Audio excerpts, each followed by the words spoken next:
York, New York. The city of the Mets returned to find victories. It's been a rough road this year for the Mets, but Citi Field has been a very welcome sight. So they couldn't wait to rush on back and now spend the next week looking to collect some wins at home. At Citi Field in New York, the New York Mets play the Florida Marlins. Mets baseball is presented in HD by IOTV. Get your HD free with IOTV.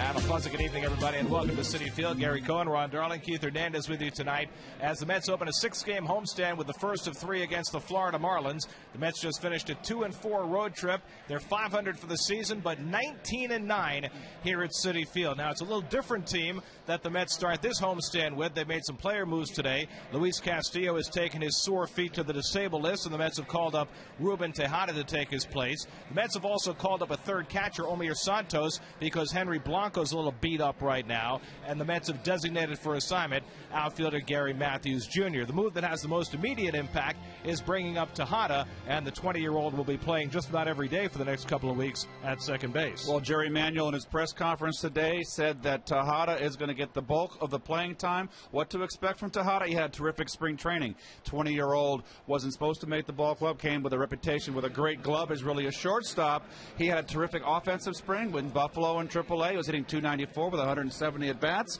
We'll see. Maybe he can give this club a little spark offensively, but he's not going to hurt you with the glove. It hurts to have Castillo out. Pagan's back in the 2 position in the lineup. I liked Pagan lengthening that lineup in the 6th position, but when you get injuries, you got to plug the gaps. And Tejada, who'd been playing every day at shortstop in Buffalo, now takes over at second base. On the mound and making his 4th start for the Mets is R.A. Dickey, and there hasn't been much not to like about the 35-year-old knuckleballer so far. You know, he's been great so far, making his 4th start. Like you said, Gary, 2-0. And the thing you like about R.A. Dickey is that he can go deep into ball games. Jerry Manuel mentioning today, because of the bullpen problems, they gave up 23 runs in 17 innings on the road. These pitchers are going to go to 120, 125 pitches. Not a problem for R.A. Dickey. The problem is he's going up against Anibal Sanchez, who's won 4 straight. That's the first time anyone's won 4 straight for the Marlins since Dontrell Willis, and he has been as outstanding as he was in 2006, his rookie year when he threw a no-hitter. So the 26-year-old Sanchez appearing to hit his stride now. R.A. Dickey will try and match him pitch for pitch. Mets are back home. Mets and Marlins coming up on SNY.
Mets baseball on SNY is brought to you by Geico, by AT&T, rethink possible, by Frost Brewed Coors Light, the world's most refreshing beer, by Capital One, what's in your wallet, by the world-famous McFadden's, now open at Citi Field, and by Verizon Fios, TV, internet, phone. This is Fios. This is big.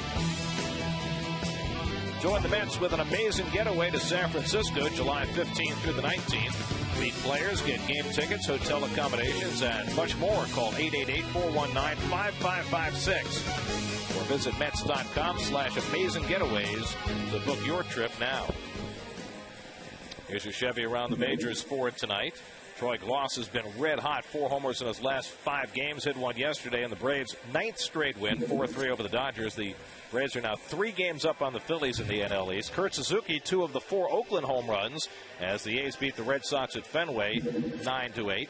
And Dave Tremblay, second manager fired in the major leagues this year. He's out as Orioles skipper with a 15-39 record. Former Met Juan Samuel takes over as interim manager. Well, it's going to be a tough job for Juan Samuel. Will the Baltimore Orioles. 2 home runs also by Jack Cust in that Athletic game. R.A. Dickey getting set for his 4th start. Anibal Sanchez has won his last 4 starts for Florida. Who will come out on top today? Mets have lost 6 straight to the Marlins, trying to put an end to that. First pitch coming right up.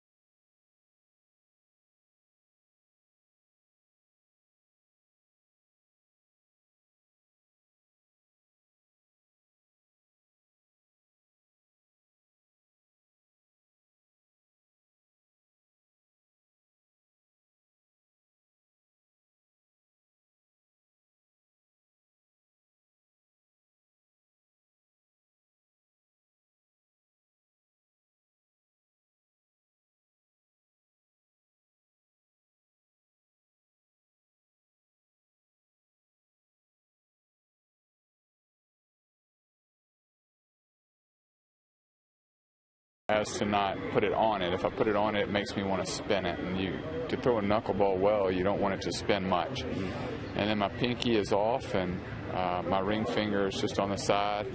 And as I come through my release point, I really let go at the right time. And when I let go at the right time, it comes out like this. Whoop.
For the Florida Marlins, Chris Coughlin's been playing like he did last year as Rookie of the Year. He's had 4 straight multiple-hit games after a terrible start to his season. Jorge Cantu, who always kills the Mets, has been killing everybody else, tied for the league lead in RBIs.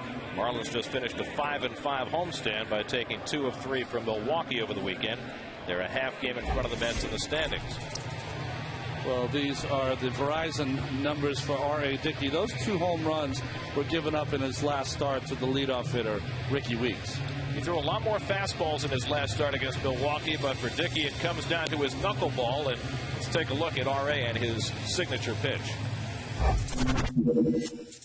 Basically, I hold it right behind the horseshoe. This is considered the horseshoe of the baseball, and I dig my fingernails right in behind that seam.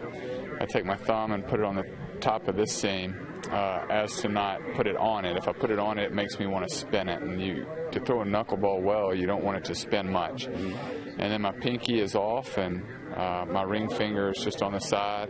And as I come through my release point, I just really let go at the right time. And when I let go at the right time, it comes out like this. Whoop. How does it come out? It's all in the. I didn't know knuckleballs had onomatopoeia. That's why I couldn't hit him. I got distracted. And Alexa's defense, Metsy defense, 27 errors. It's fourth in the National League. But we'll highlight Tejada. We talked about Ruben.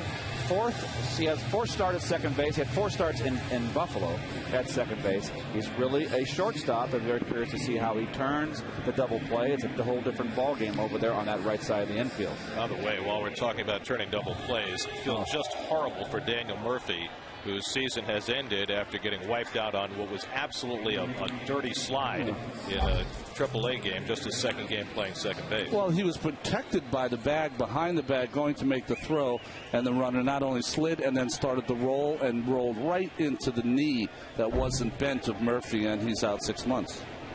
It's a lost season for Murph, who looked like he was going to be the starting first baseman.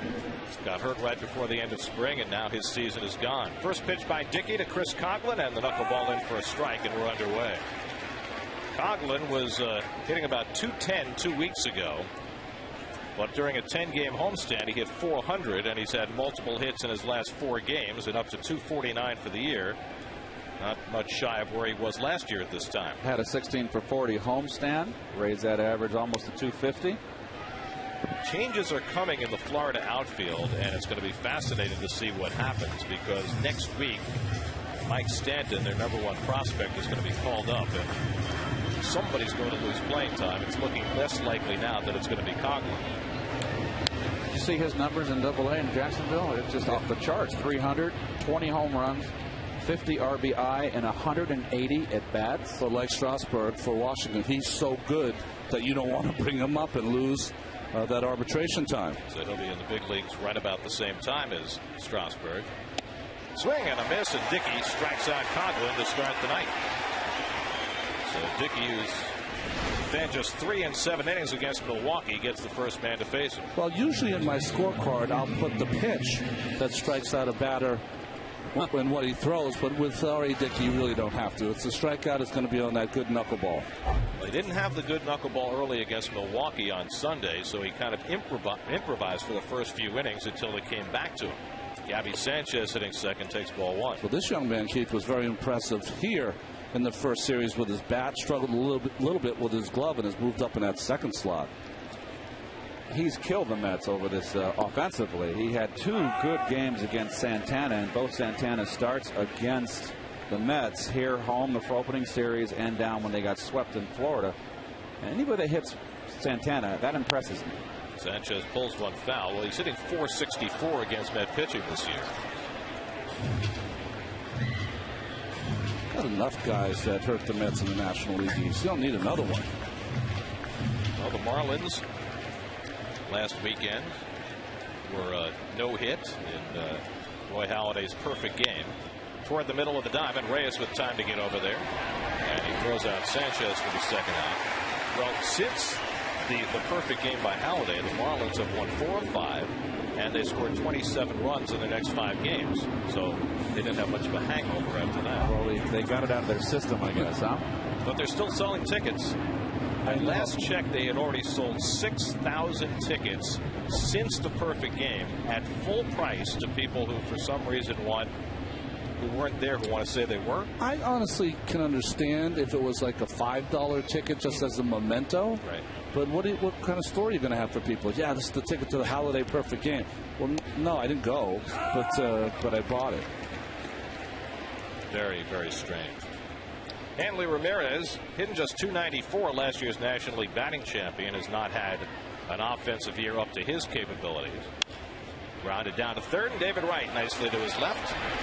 And so R.A. Dickey starts off tonight with a 1-2-3 opening inning. Mets come to bat against Anibal Sanchez. No score.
In that 2-hole now with Luis Castillo on the disabled list. Rod Barajas moved up to 6, which is where Pagan had been. Jeff Francoeur is the hottest hitter in the lineup right now. And Ruben Tejada, who started a couple of games earlier this year for the Mets, at shortstop while Reyes was out the first week.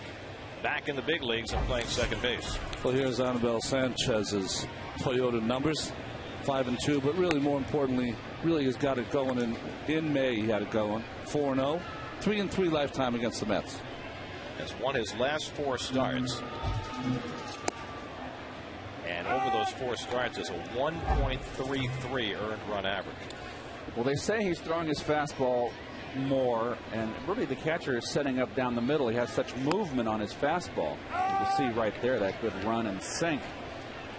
He tends to get Ronnie a little bit too fine with his pitches, and that gets him in trouble. They're trying to get him to throw the ball. Hey, trust your fastball and its movement. Throw it down the middle. Let it run. In the dirt to Reyes, and it's 3-1. I think a lot of young pitchers, they fall in love with the swing and miss when they should be trying to be a little more economical. They're going to go deeper into the ball game. And his fastball, like you said, Keith, is a good weapon for him. He's got the great changeup. His shutout ball into the 7th inning against the Phillies on Sunday in his last start. And Reyes fouls back the fastball 3-2. Reyes had a terrific start to the road trip, but now hitless in his last 9 at-bats as the Mets were struggling for hits in that last game in San Diego. Breaking ball hit to right center field over toward the gap. Ross going back, and he runs it down. Ball just hung up long enough for Cody Ross for the first out. Well, this is a hanging curveball by Sanchez right in the middle of the plate. Just maybe a tiny bit out front is Reyes. Got it away enough to get out towards the end of the bat. You're right, Ron. And Ross is a lot like Francoeur. Good athletes, might not have amazing speed, but they seem to take the right angle for those high fly balls. And there's every chance that once they bring on Mike Stanton, who's going to be a fixture in right field, that Ross will then be the everyday center fielder. He's very underrated defensively, but he gets the job done. Maben has a lot more speed, can cover a lot more ground laterally, but Maben doesn't get those jumps, though. Right. Pagan pops one up, and Coghlan is there. Battles it for the second out. His speed makes up for a lot of mistakes. I mean, you know.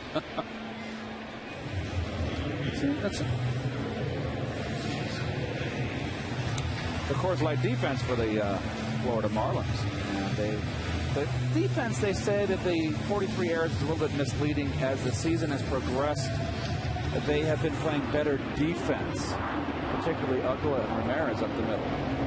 Here's Jason Bay. Jason had a 3-for-4 day on Wednesday in San Diego, much needed to perk up his road trip, up to 295 for the year. Mets only had 6 hits in that game Wednesday, and Bay had half of them. A very discouraging loss, and a loss that certainly raised a lot of questions about the Mets bullpen, especially the use or non-use of certain guys late in the game. You know, it was interesting. Well, I say we were flying, the TV people were flying with the team back from San Diego. Up the middle, and Bay's got a base hit. And I will say, talking about that loss, that is the quietest I've been on a plane in a long time. Fastball. Too much. Oh, it came back right down the middle. Bay just went right up with it, right up the middle.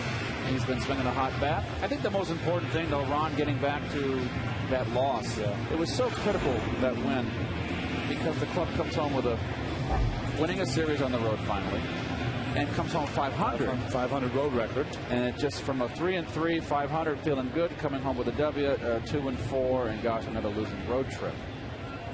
Here's Ike Davis, just 5 for his last 35. Ball gets away from the rookie catcher Hayes, and down to second base goes Bay.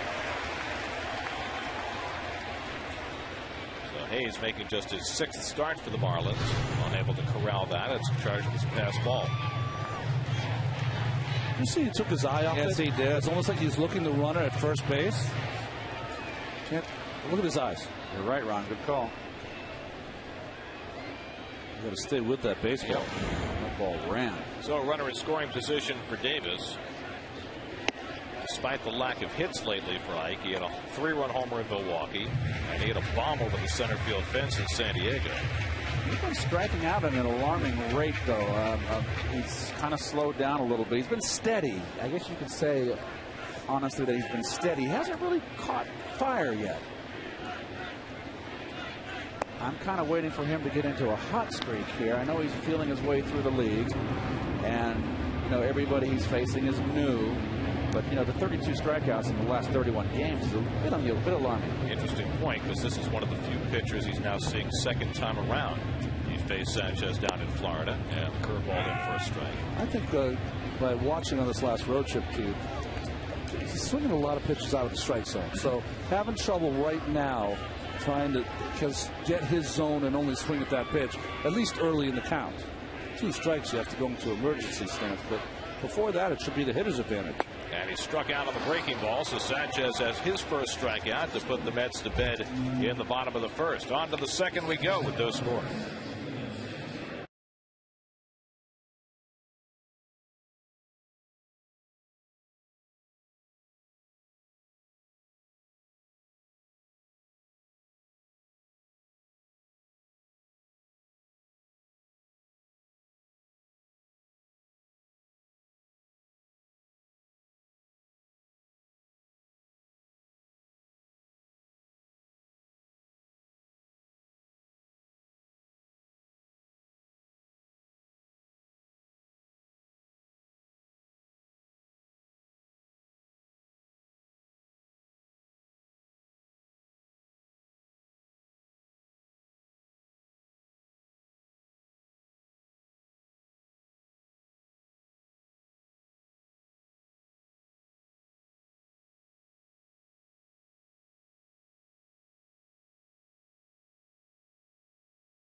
In Anaheim, help send your favorite Mets to this year's All-Star game by voting up to 25 times at Mets.com.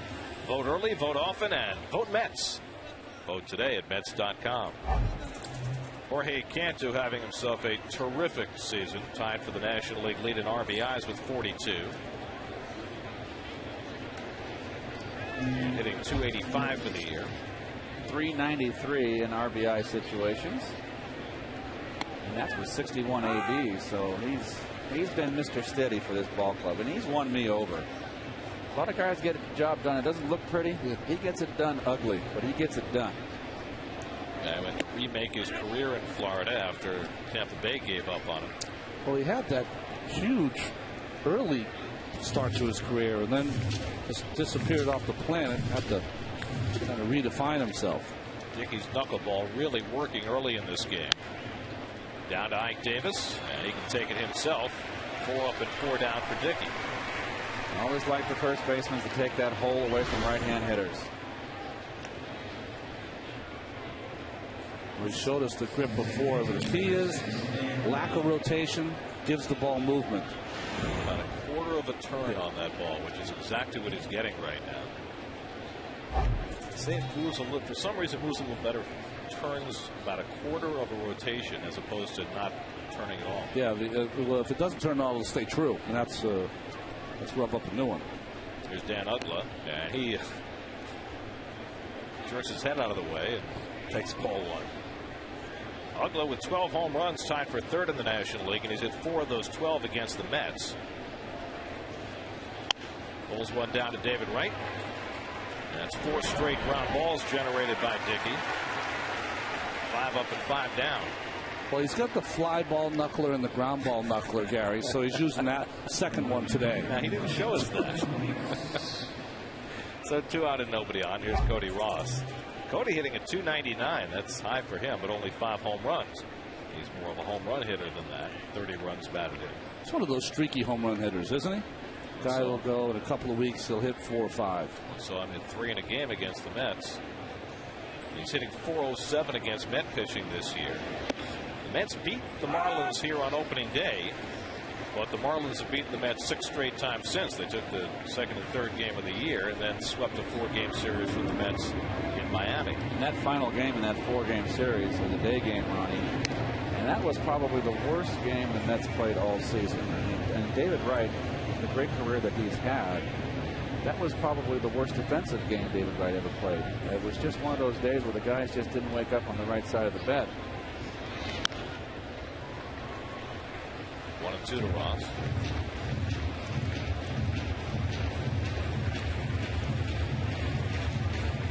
Cameron Maybin hitting 7th in the order would be next. Summer-like evening in New York. Temperature right around 80. Humid. Out to center field. Pagan chasing back, way back, right to the wall. Can't make the play. Ross to second and taking a turn. He'll go on to third and make it easily with a stand-up triple. For Cody Ross, his second triple of the year. Well, I think in every other ballpark in the National League, that's a home run. Maybe except for Florida. Yeah. Florida, the deep part of the park. You're right. That's the deep part. It's the deepest part of the park. The one thing we are seeing, though, is that I was watching batting practice today. As Ross gets a smile on his face. I think that the ball in this humid weather at least is traveling a little better than it did in April. So it's the first hit of the night for the Marlins. A 2-out triple for Ross. And now here's Cameron Maybin, who's hitting just .227, but .313 with runners in scoring position. And he socks one foul. And of all the Marlins outfielders, I would say Maybin is probably in the greatest jeopardy of losing his job next week when Mike Stanton comes up. I'm thinking that this is a matchup that's not great for Dickey. The reason I'm saying for Freddie Gonzalez's Maybin in center field is that he can't really catch up to the good fastball upstairs. Right back through Dickey and into center field, and the Marlins take the early lead. No sooner said than accomplished. Right through the 5-hole on R.A. Dickey. He just has slider speed bat. Guys have slider speed bat. This plays right into their game. This one didn't do too much. Nope. You said it, Gary. That's about 2-3 rotations instead of that 1 1/4. Maybin with his 19th run batted in. So a 2-out triple by Ross. Maybin brings him home. 1-0 Florida. And now the number 8 hitter, the catcher Brett Hayes. He's had 16 at-bats for Florida this year, hitting .250. John Baker, the number 1 catcher for the Marlins, on the disabled list with a forearm injury, and he's still weeks away. Hayes right now the backup to Ronnie Polino, who will probably catch tomorrow and Sunday. Polino having a terrific year, hitting .306 with 3 home runs. Other than making the last out of a perfect game. Takes inside, Hayes does, 2-0.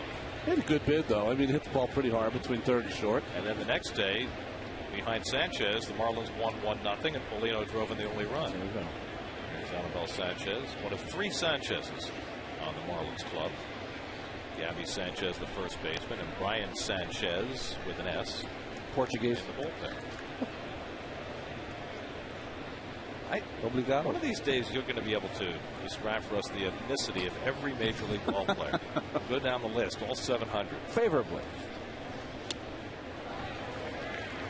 You know, Ukrainian, sort of Croatian.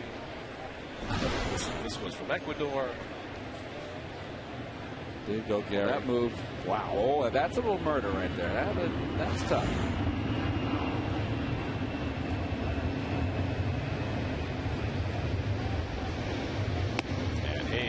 Couldn't find that one. Now the pickoff throw down to first. Relay by Davis. Safe at second base.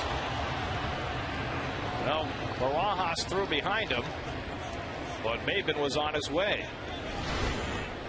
Well, we talked earlier about the speed of Maybin and how he can make up for slow jumps in the outfield. Well, this is all about speed. See, Eichhardt didn't come and get that ball. He did not come and get it. He stayed anchored on first base. Barajas thought he had Maben in no man's land. Would he have been better off running at him? Well, that's a play, to tell you the truth, where Maben just made a huge mistake and was rewarded for it. Hayes strikes out, so no harm, no foul, but Marlins get a run and lead 1-0.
Mets come to bat against Donovan Sanchez, who now has a 1-0 lead as we go to the bottom of the second. David Wright finished the road trip well. Over the last 4 games, went 8 for 15 to raise his average to 267. But he's hit just .221 this year against right-handed pitching. Faced lefties in those last 2 games in San Diego. And Sanchez bounces the first one. It'll be Wright, then Ron Barajas and Jeff Francoeur for the Mets here in the second inning.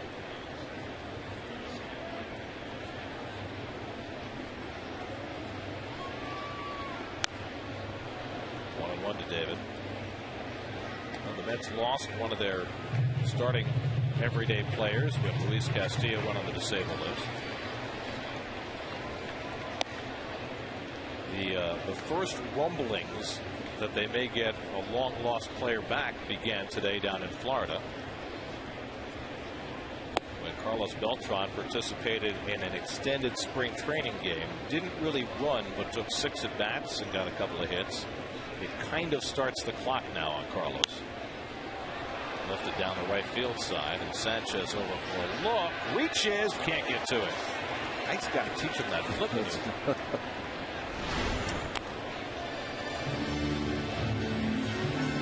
Well, he didn't pick up where he was. That looks like someone who's not very good at the high hurdles. Well, he couldn't flip there because you have that concrete barrier. He would have broken his face if he tried.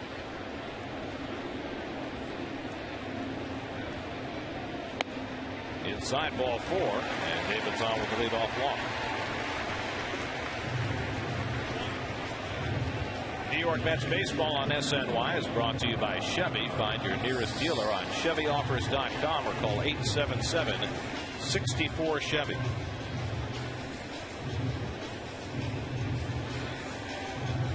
So here's Barajas, moved up to 6 in the order with the changes. So a little more on Barajas now. He leads the Mets in home runs with 11, has driven in 30 runs, which is second on the team behind Wright. I was asking Rod if he was able to see his family because he's from Southern California when he was out there against the Padres. He said that in fact he stayed for another day and came back late last night You know, he said, my kids are getting older. I just like hanging out with them. He said the next trip will be a real fun one for him. San Francisco, Arizona, L.A. He'll be able to spend more time with them. He's got, what, 6 kids, yes. Right? Need a lot of time. Jeff Francoeur hitting 7th in the order, waiting on deck.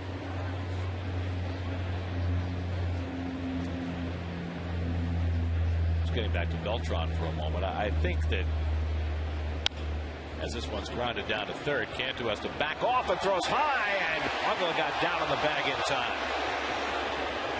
David Wright didn't think so. Questions Hunter Wendelstedt to make sure that the out call was made. Plays the back hop properly with a slow running Barajas. Just doesn't get the throw there, and I think he got there in time. Let's see. It's lucky here that he did not land on the right ankle of Wright. Clearly out. Isaac Newton. Gravity. But I'm down in time. What goes up must come down. Oh, I thought he was a good umpire. Sweat and tears. Anyway, just talking about Beltran. You know, the fact that he got in the game today is great, but I think that any hope of him coming back before the All-Star break is probably misguided. Yeah, I think for this team that's fighting to try to get themselves to about 5 games over and then proceed from there. You know, worry about Beltran when he comes. You know, you've got some good players. You've got good enough players to win. There'll be addition if he comes. Another chance for Cantu. More accurate throw. Bobbled by Uggla, but he turns over the double play anyway. What a strange series of plays there. First Uggla makes a bad throw, then Uggla bobbles a good one, and the Marlins get 3 outs out of it.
Sanchez will lead off against University of Tennessee product R.A. Dickey. Well, Sanchez had only 5 hits in his career before this season. He has 4 already this year. He's got his lifetime average all the way up to 0.86. Does it look like, Ronnie, he's lost some weight, Sanchez? Yeah, he looks in great shape. I always remember him with a little puffy face. You know what happens a lot of times with these guys that have those arm injuries? They really spend so much time working on the rest of their body because they can't throw. End up getting a real good workout program. Through the hole and a base hit for Sanchez. So Francoeur thinks about the 9-3, but Sanchez hustling all the way. So Sanchez has as many hits this season as he had in his career before this season. And the Marlins have their third hit off R.A. Dickey. Now Chris Coughlin has struck out to lead off the game.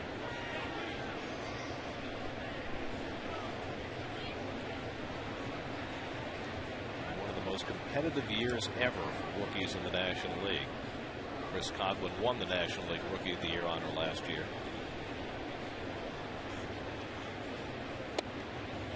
It's always interesting to follow after that and see who has the best career among this particular rookie class. Yeah, you don't want him to pull a Joe Charbonneau.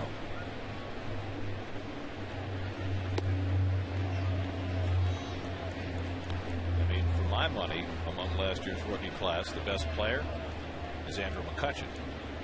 I think he's going to be a superstar. He just came up a little too late, maybe. He is a fun player to watch.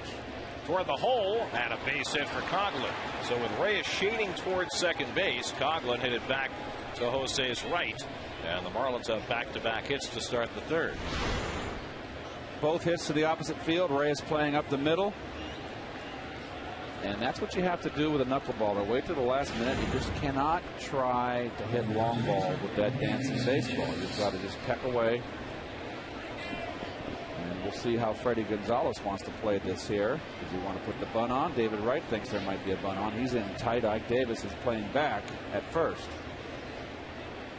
Sanchez set to swing and takes ball one. I think you got to swing here. If you bunt, then you can walk Ramirez. They lose their best hitter, although Cantu pretty dangerous this season. And Sanchez, as noted earlier, has torn up the Mets this year. And now Dickey behind him, 2-0. Well, this used to always be the count with Phil Niekro and Phil Niekro in particular. He would throw a fastball, a little sinker away, and try to get you roll it over, hit a ground ball second base, and get two. But he stays with the knuckleball and gets a strike. He must have thrown 30 fastballs in his last start. He likes his knuckleball better tonight, though. No question. Gabby Sanchez, right up among the rookie leaders in batting average.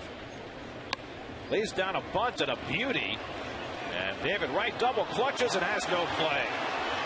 Now with the Mets not looking for the bunt on 2-1, Sanchez dropped it down and has himself a bunt single. I got to believe that this was done on Sanchez's own accord here. That was like a drag bunt.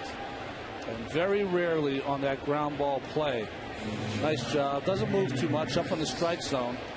That's a sacrifice. I'm sorry. So that was put on. Gave him one strike to swing. And he just put it down third base line. Nice. I think David kind of got a bad grip on it. A little surprised on that play. So bases loaded, nobody on. A whole mess of trouble for R.A. Dickey as Hanley Ramirez steps in and slashes one foul. Ramirez grounded out to third base his first time up. Last time the opponent had the bases loaded against the Mets. That was the 11th inning on Wednesday. The last time and too many times in this 2010 season. Adrian Gonzalez hit the 6th grand slam against Met pitching this year. This one chopped to third. Wright gets the out at second. Tejada the turn a little slow, and Ike doesn't catch the ball, and that'll allow Coghlan to score all the way from second base. 2 runs come home on the play, and the Marlins lead 3-0.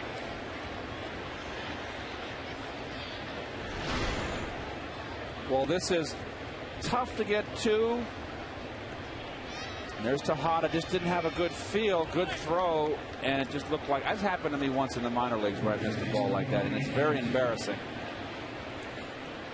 And I just think he took his eye off the ball. I don't think they would have had 2. A little bit of a double clutch there. I think with Castillo at second base, they turned that 2. And just remember, he's a shortstop by trade. Cantu fouls one back, so it's a fielder's choice, an RBI for Ramirez, and then Coghlan comes home on the error by Davis for dropping that throw. First ball I think we've seen Ike Davis flub like that. Ramirez held it first on the play, and Cantu swings at the knuckleball and misses, and it's 0-2. I remember when that happened. It was in Tulsa, Oklahoma, and I was 20 years old. Ken Boyer was the manager. When he came out to the mound, it was a tight situation. I missed the double play. I just missed it. I don't know how I meant, just like that. Ken Boyer looked at me and said, "What's wrong with you?" I said, "I don't know." Let me ask you a question. That doesn't come out of nowhere. How does that result? Is that Ike trying to steal it a little, come off that bat quickly? I think so.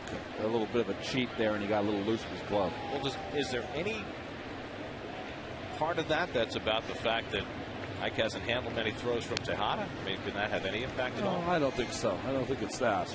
I think that you're going to have 3,000 throws in a row. That happens maybe once. It's just you make those plays. Cantu grounded out to first base his first trip. It stays alive. Well, here's a good angle. It's just going to run inside the line. It's a perfectly nice throw. You just got a little bit of the sink fooled him. A little bit of the sink on the throw that ran down the line. He got a little loose. He just missed it. It's 4 in a row. Cantu's fouled off since getting 2 strikes. And all you can do is smile trying to chase that butterfly. A lot easier with a net. Can't hit it very far, the net, though. You don't want to hit butterflies. 7th pitch of the at-bat to Cantu. Ramirez runs. Barajas has no play. And Ramirez has a stolen base, the 2nd of the game for the Marlins. 8th of the year for Ramirez. Well, you've got to steal bases on a knuckleballer because there's a lot of pressure. It doesn't throw a lot of velocity, and it's very tough for the catcher to make the play. You see right around his hand. Yep, because that ball just danced. 1-2, and Cantu floats one out of the center field for a base hit. Ramirez a tough turn at third base. Pagan with the throw off the mound. Barajas with the tag, and he's out.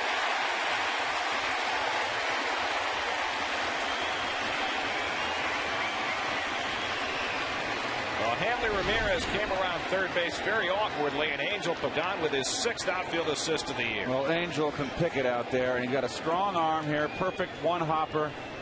And you're right, Hanley made a very, very wide turn around third base. Might have been safe, my friend. Yeah, he was. Let's see. Ball beat him. He's safe. Kicked that foot out of the way, which Barajas got back there late. Looking at the Pittsburgh Paint overhead camera. So 2 out of the inning. Now Ugla fouls one off. You know, he had a big turn, Keith. His problem, though, that he didn't really take a great secondary lead and have a great initial reaction on that floater by Cantu. And that's almost a play here, too. And he's busting here. You should never look back. Trust your coach. It's a play right there where Cantu can give himself up. That's a big run to get in, the 4th run. Cantu could have just made a big wide turn and tried to force a cutoff. So 4 hits in the inning off R.A. Dickey. Not a one of them hit hard. Sanchez punched one through the right side. Conklin hit a ground ball that found the hole on the left side. Sanchez laid down a bunt. And Cantu just dumping one into center field. There's your Coors Light freeze cam.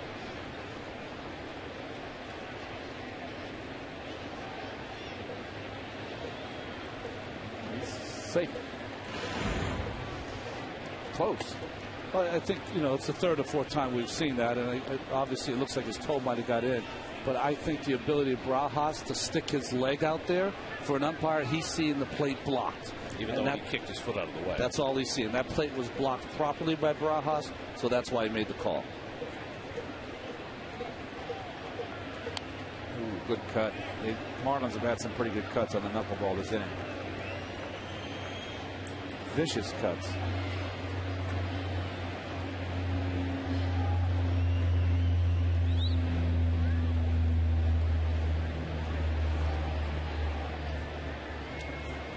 Cantu at first, not a stolen base threat. This will be the 25th pitch of the inning from Dickey. And Ugla hits it out to right field. Right there is Francoeur to end the inning. But the Marlins tack on a couple on 4 hits and an error and lead 3-0 in the middle of the 3rd.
involved with this charity, and all this center field section, the Big Apple seats, here to support the cause, which of course made famous by the great Yankee Lou Gehrig. The Iron Horse passed away from ALS, and still today it affects so many Americans. So the Mets getting involved as it has been, trying to make some money. Big party today. In fact, in the 8 years the Mets have been doing this, they've raised $1.5 million. And joining me now from Project ALS is Val Estes, who's here for the 3rd year in a row. Val, I always find it so interesting because of the research that you do and the organization does. So give everyone an idea, what is the research going on right now to try and stop the disease? Great, Kevin. Thanks for having me. I can give the happy recap at this point. We're actually this year using human skin cells to create... Oh, no! I know you're a big Met fan. That one's going to fall in. And Tejada's got himself a base hit, so welcome back to the Big Apple. Ruben, go ahead, Val.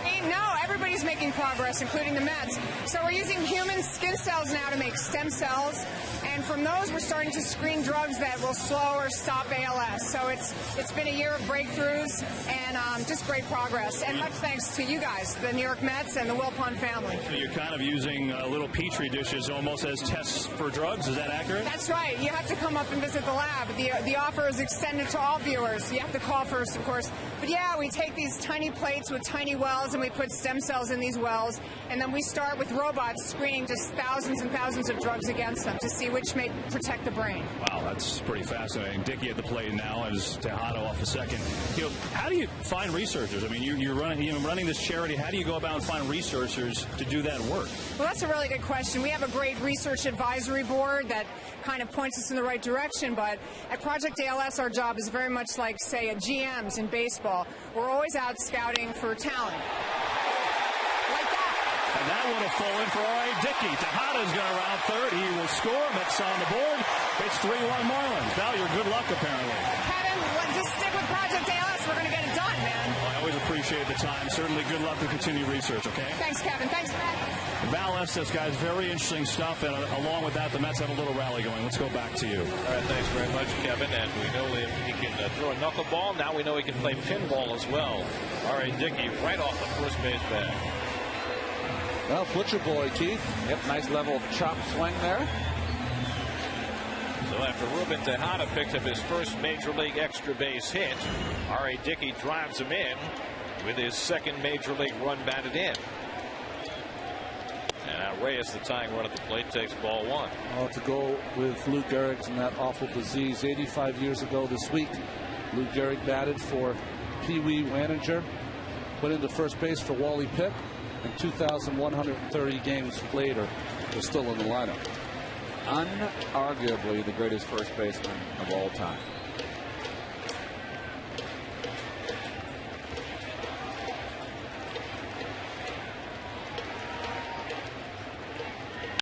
And Reyes shoots one in the left center for a base hit. Dickey into second. 3 straight hits to start the inning, and the Mets have the tying runs aboard. Well, Jose starting to swing the bat better now, heating up. And that's what he needs to do, hit line drives. Well, as the pitching coach comes out for the Florida Marlins, the one thing you've noticed about these Mets all season long, and I mean all season long, is that when they get behind, they immediately fight back. They've done it all season with their offense. We saw it even most recently in that 18-6 debacle they suffered in San Diego. Twice in that game they battled back to get close. Same thing happened in Milwaukee, that game that they lost 8-6, where they were behind the whole game but kept on fighting back. Well, you can see right now, it looks like Sanchez is losing a little bit of that movement on his fastball, and he loses that movement when he gets it up. So now Pagan, starting his second straight game as a number 2 hitter. Corners are in here to protect against the bunt, but not bunting and taking a strike. Pagan flying to left his first time up. Jason Bay on deck. By starting in the number 2 hole the last 2 games, Pagan has now hit in 7 different spots in the batting order. Or 6 anyway. Everything but, or 7, everything but 4th and 9th. And who knows, with games in American League parks coming up, he could hit 9th. What what I like about this is just very interesting. Both managers have given each of their hitters one strike, and then after that strike, have put the bunt on. Freddie did it with Gabby Sanchez, his first baseman, and Jerry's done it here with Pagan. Pagan wasn't able to get it down.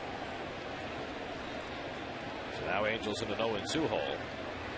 We got the pitcher running at second.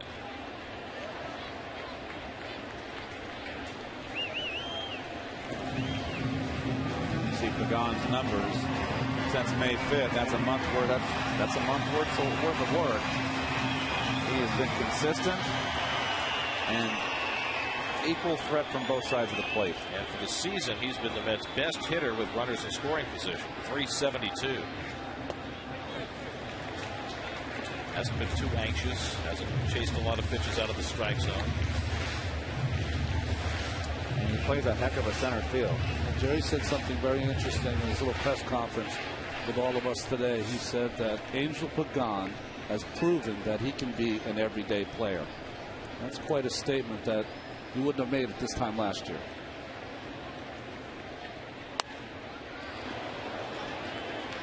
Well, he took the job and he ran with it last year when he had an opportunity. And he's only bettered his game this year.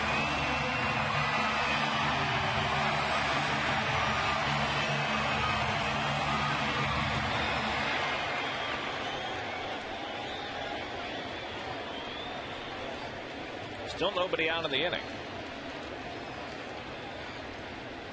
And Pagan hits a double play ball right to him. Ramirez with the turn for the 4-6-3 double play. Dickey winds up at third, but now 2 out of the inning. Well, for double up Pagan, it's got to be the ball got to be hit hard. That was tailor-made.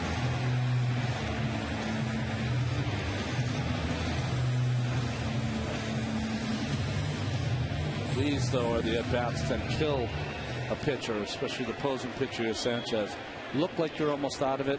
2-out RBI almost breaks your back. And Bay drives one deep left center field. Back goes Maben onto the track. It's over his head and one hop to the wall. In to score is Dickey. Jason Bay with a long RBI double to cut the Marlin lead to 3-2. Well, 3 hits Wednesday for Bay and 2 well-struck hits tonight. Oh, hanging slider. Right down Broadway. I guess it's safe to say Jason Bay is out of his slump.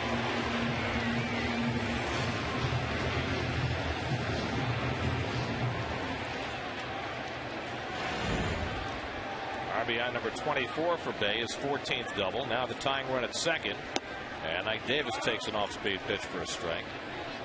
Jason Bay and Citi Field have become very good friends here early in this season.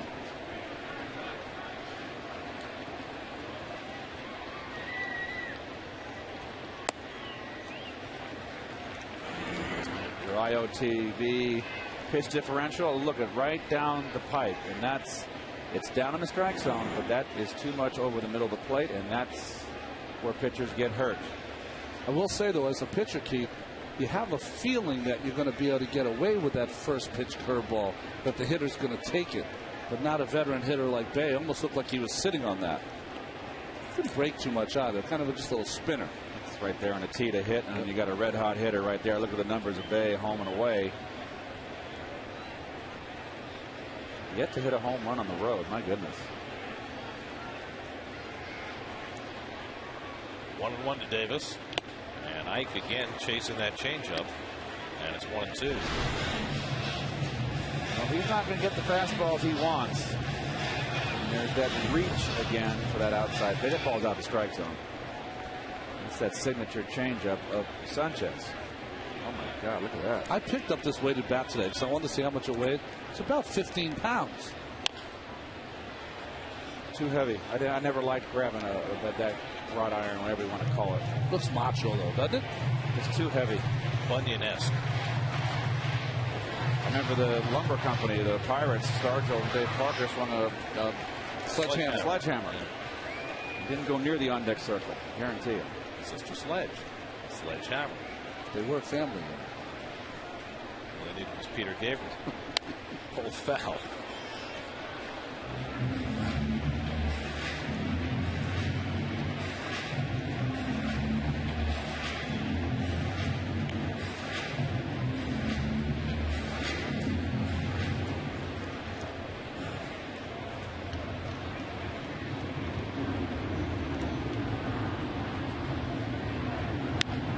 strike. Hits a slow ground ball right at Uggla. And that'll do it for the Mets in the third, but not before the Mets tally 2. RBIs by Dickey and Bay get them back within a run.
We'll have an inside look at this weekend's Mets-Marlins series, plus a complete recap of John Neese's expected to return to the mound as they go beyond the back pages to bring you all the latest in New York sports on the next Daily News Live, presented by Citi, weekdays at 5 on SNY.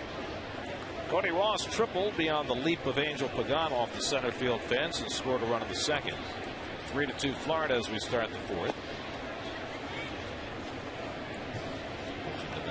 The expected return of John Neese. He's supposed to pitch tomorrow afternoon, and in order to make room for Neese on the roster, the Mets will have a day of intrigue tomorrow. There's John. Yeah, someone asked if Ollie is not going to take a demotion, who's in line to go down? And Jerry said, we've got about, I don't know, 6 or 7 guys that have a chance to go down. So a little stirring in that bullpen this evening. Fastball line to center, and right there Pagan to grab it. A few fastballs Dickey's thrown tonight. And Ross retired for the first out. Well, certainly everybody in the Mets organization, and that includes Jerry Manuel and Dan Warthen, would love to see Ollie relent and take the trip to Buffalo. But if not, it's hard to make a call. I mean, for instance, Jerry was talking about his bullpen today and was asked, which he's asked almost every day, who's your 8th inning guy? And he said, well, DeSenz and Feliciano are kind of at the head of the list. And then he mentioned maybe I could use Mejia or I could use Igarashi. Conspicuous by his absence from that conversation was Fernando Nieve, who 3 weeks ago was pitching every day in the 7th and 8th inning. And his performance began to tail off a little bit after that heavy workload early. Then he made the one start in Milwaukee, and then he became a forgotten man. I mean, the fact that he never even was a consideration to pitch in that 11th inning on Wednesday was, to me, kind of strange. Here's Frank Core, and he puts it away to retire Maven for the second out. So I said to Jerry, what about Nieve at this point? He kind of said, well, he could be part of the mix. He can pitch well against Florida. He might get a call in this series. But it just gives you an idea how convoluted that bullpen has been this year, that guys have gone from being used every day to being not even a consideration a month later. Yeah, and the list changes every day depending on how you threw the day before. So, say, ever change? You know, people always talk about bullpen guys. It's a little easier if they all know their role. Well, the role is to be ready, because there's no real role except for the closer. Brett Hayes pops up to Reyes. A quick inning for Dickey through just 8 pitches. 3-2 Florida.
By Twisted Tea Hard Iced Tea. Our fact, Mr. Met was the first on-field mascot in all of pro sports. It was the original Mr. Met, the one with the paper-mache head, which is being displayed now in the Mets Hall of Fame and Museum here at Citi Field. Not the new high-tech Mr. Met. This was a little more lowbrow, Mr. Met. A little, probably more of an art store project. David Wright takes ball 1 as we start the bottom of the 4th. The Mets have had other mascots through the years, not just Mr. Met. He's been a constant as Wright grounds one out to short. And Ramirez with the overhand toss one away. He had Homer the dog, who they tried to teach to run around the bases. That was back in the early days of the Mets. You had the mule named Metal in the late 70s. I don't remember the mule. Oakland A's had a mule. Before you got here. Did Oakland A's have a mule? They did, but this came a little bit later. Charlie Finley had the mule in Oakland, but the mule Metal lived out beyond the outfield fence at Shea Stadium. I was around in the late 70s, though, with the Cardinals. I don't recall the mule. The mule didn't last that long, maybe 2 seasons. Okay. That's where we used to park in the summer. That must have been very pleasant out there in center field with Mr. Mule. Metal. Mr. Metal, sorry. The mule. You know, M-E-T-T-L-A-S, and the Mets have Metal. I got it. So Mr. Met has had company over the years. But now he's a unitary mascot. I just think that Mr. Met got angry. He said, I'm my own entity. I don't need any help. Well, Mrs. Met maybe. 0-2 to Barajas.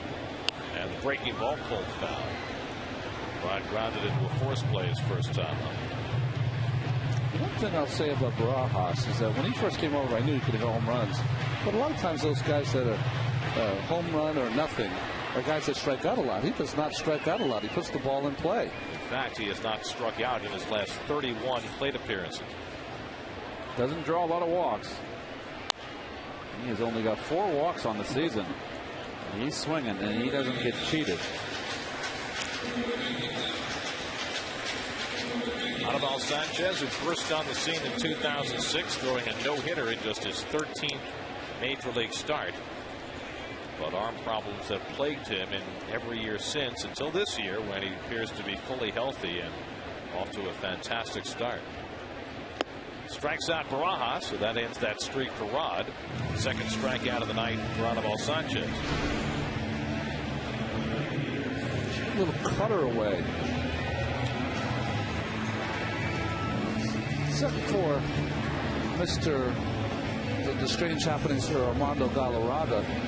Anibal Sanchez with that no-hitter was the second Venezuelan to throw a no-hitter in the big leagues. Wilson Alvarez, I believe, was the first. And Wilson Alvarez did it even quicker than Sanchez did. I believe it was his second major league start with the White Sox. Line base hit for Frank Gore. So Jeff continuing to swing the bat well. He's now hit in 8 straight games and hitting .500 over this stretch. Well, just a low ball hitter, and look into your strength. It's not a bad slider, it's just too much place. It's down, it's out of the strike zone. But Jeff is a low ball hitter, and he needs to learn, and he's showing it right now, the improvement, and that's why he's hot, is to lay off that high pitch. Particularly the one up and in. Most right-handed hitters are high ball hitters. Very unusual to see a low ball hitter on the left side. What makes him a low ball hitter? I just think the old adage of high ball right hand hitter and a low ball hitter left hand hitter it's gone. And everybody's a low ball hitter today. They all hit off the back foot. They're all upper body hitters. They fall back, although Frank Gore doesn't. But that's no longer true in baseball. Ruben Tejada doubled the left center in his first at bat, and Sanchez fools him, and it's 0-1. Ruben just 20 years old. He was hitting .294 at Buffalo before being recalled. He was with the Mets part of the first week of the season, started a couple of games when Reyes was out. But he has performed better offensively, I think, than anybody's expected. 1-1. Pushed very quickly through the Mets farm system, and at every level he was able to handle it. He was the youngest player in the Eastern League last year at age 19, and he hit .289. Oh, he's getting an opportunity here. Jerry talked about him. He said that even though he's a young player, he has the baseball instincts of an older player. R.A. Dickey supposed to be on deck, but sitting it out. Tejada lifts one to center, and Maven is there. And the ball is carrying well tonight. Side retired, 1 hit and 1 left. 4 in the books at Citi Field, 3-2 Florida.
last couple of days since Wednesday night in Detroit for Armando Galarraga's near-perfect game. We all know the story by now. Jim Joyce missed the call, and that has really ignited a debate of instant replay. And should instant replay be expanded in Major League Baseball? Right now, you've got it on the home runs, and that is it. And it's amazing, guys. You know, I kind of took an informal poll, just asking players, Marlins, Mets, managers, on what they thought, and the opinions were all over the board. I mean, there was some big-time inconsistency. Mike Pelfrey said that it slowed down the game too much. He wouldn't like it. He would like a football-style type where you have a couple of challenges, and you get to use those during the game. Maybe 2 challenges a game where the managers get to use. He thought that might be a good idea. Jeff Francoeur absolutely hates the idea altogether. He says, can't stand it. He said that's what separates baseball, is that one rushes Sanchez out of the way. He said that's what separates the game, is that human element. And for me, you know, you get a big hit or a big play, the crowd going crazy. Last thing I want to do is have the game stop for 5 minutes while the umpires look at it. Fernando Nieves said, for me, that makes the game way too mechanical. I don't like it at all. Angel Pagan, however, guys, had a different take. He said, you know what, the umpires are not perfect, they're human, but I'd rather have the game done right. If that makes the game longer, I'm all for instant replay, as a matter of fact. And then you had Freddie Gonzalez, as Sanchez draws a walk here. You had Freddie Gonzalez saying, absolutely not. For me, the biggest problem is if you started it, I don't think it would ever end. So just all over the place. Everybody has a different opinion on instant replay. Now the question is, what will Bud Selig do? Guys, what would you do on instant replay? I don't like it. I'm against it 100%. You know, the human element is such an integral part of the game, and if you can step back a little bit and just kind of think about what has happened, okay? Galarraga, of course, should he have had a perfect game? He should have. He does not. Does not, because in a perfect game, everything has to be perfect. Pitcher has to be perfect. The infielders have to catch every ball. The outfielders, Austin Jackson made a great play, and the umpires have to be correct in all of their calls. We can go back to Don Larson's last pitch and whether that was a strike or not. That's human element. That's an integral part of the game. The 2 days with Jim Joyce at home plate the next day, with Armando Galarraga bringing out the lineup card, the tears in his eyes, the waves of metaphorical hugs that he's gotten from all of the players around baseball, umpires, all of those things have made this 2 days something that I'll never forget. It's become part of the legacy of the game, what happened to Armando Galarraga, as Coughlin swings and misses, but the ball gets away. Or did they say foul ball? They say foul. Barajas was running after it like he thought he had missed it. So back to first base goes Sanchez, 2-2. There have been 20 perfect games in Major League history, and now 1 imperfect game. Ask a fan to name all 20 players who pitched a perfect game. 20 years from now, everybody will remember Armando Galarraga. Absolutely. They'll remember Jim Joyce, and they'll remember all the circumstances surrounding it as Coughlin loses his bat, swinging and missing at strike 3. And think of it this way. You know, if you had a challenge system and say every manager had 1 challenge per game, as Coughlin got a piece of that. No, he didn't. What's the penalty if you're wrong? Well, that's. But think of it this way, okay? Clearly, if everybody had 1 challenge a game, if that were the rule, then Jim Leland would have challenged the call and it would have been overturned in the 9th inning. But what if that same play had happened in the 2nd inning? Would he have used his challenge in the 2nd inning, and then Galarraga goes on to retire everybody else in the course of the game? He probably wouldn't have used it, and the call wouldn't have been overturned, and he still wouldn't have had a perfect game. I mean, there's so many things wrong with replay. I like the replay for the home runs because I think in all of sports, no official in any sport has to make calls on plays that happen further away than umpires do on home runs. I mean, you're talking about something that happens 200 to 300 feet away from where the official is. So it makes perfect sense that they might not be able to see everything, and I think that's why it works for those boundary calls, and they come up so rarely. And the argument that football does it and somehow gets it right, the only reason they do it in football, let's be honest, there's $6 trillion of money gambled every year on football games, so that's why they do it, to get it right. Well, I would also argue that football doesn't always get it right. No, I'm not saying they do. Yeah. I'm saying they try to be the barometer that we always get our game correct, every call correct, which they don't.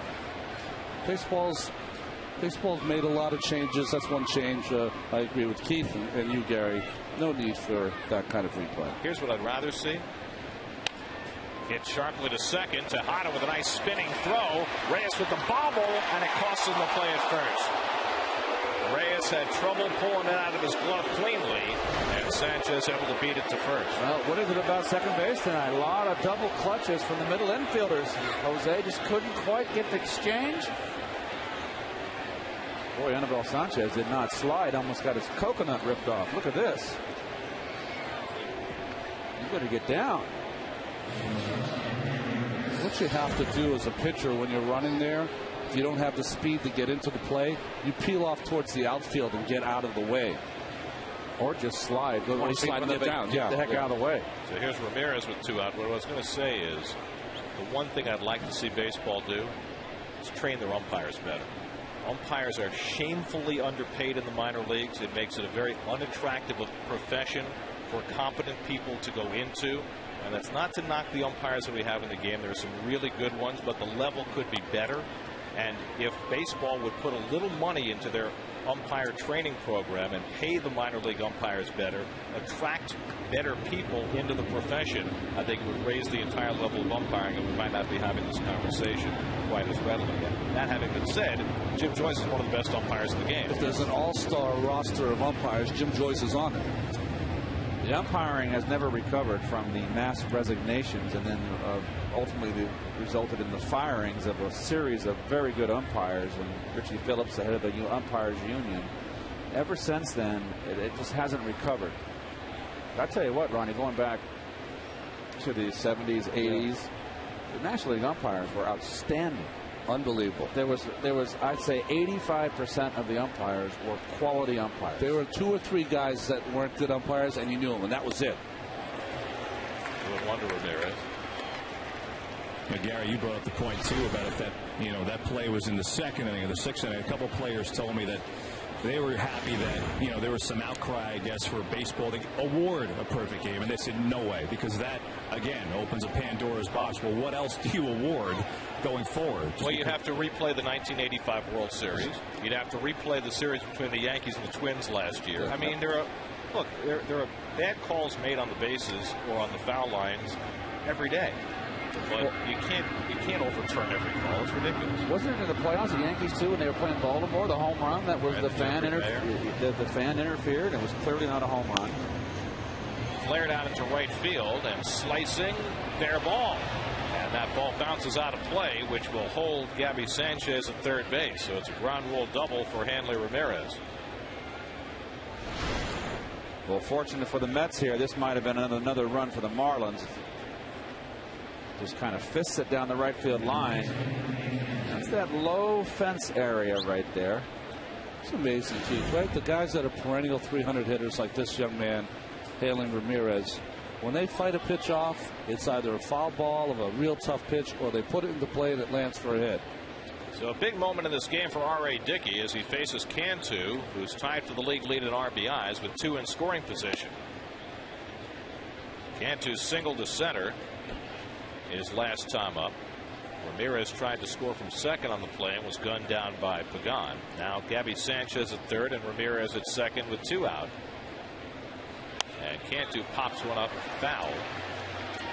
And that'll go out of play, 1-1.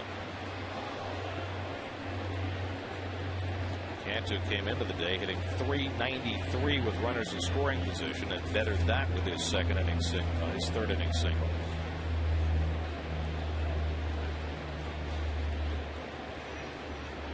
Dickey's given up 3 runs and 7 hits.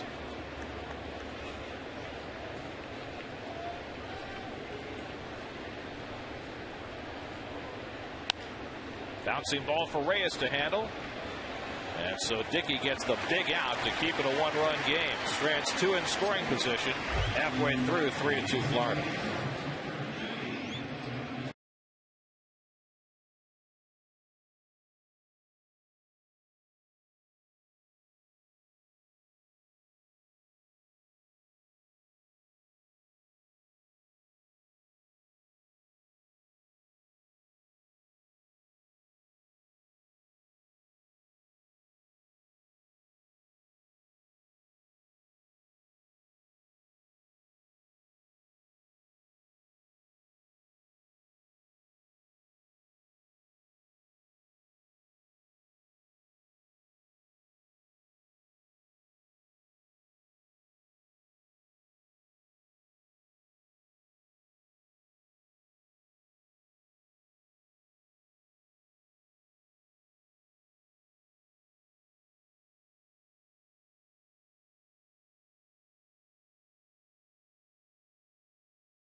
third.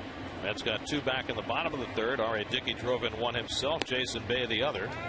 And Dickey just got himself a huge out to keep it a 3-2 game as he leads off the bottom of the 5th.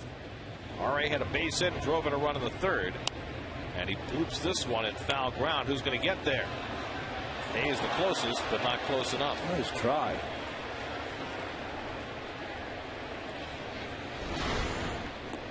Outstanding effort. All that dirt on that chest protector.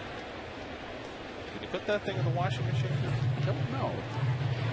Ask Charlie that. Ask Charlie. Must be able to, right? I mean, it's out there during the rain when it's raining. Yeah, you can hose it down. That's right. But you don't want to break down the padding, right? Because that would probably make it less of a chest protector. Get Charlie to rent a power washer. Dickey behind the bag, Ramirez. And he floats the throw over there in time for the first out. Dickey ran all the way from the dugout to home plate. Ran hard from home plate to first base. 1 out, Reyes up. Jose single to left center his last time up. 1 for 2 on the night.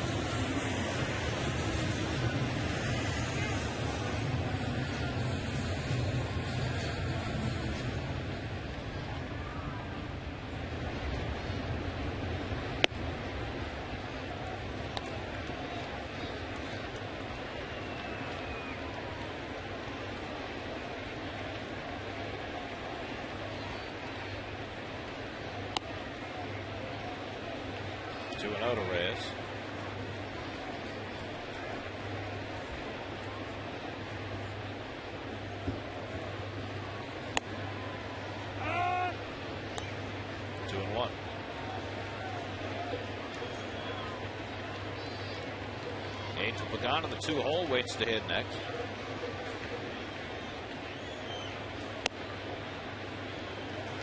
And now it's 3-1. Sanchez has walked 1. He struck out 2, allowed 2 runs and 6 hits.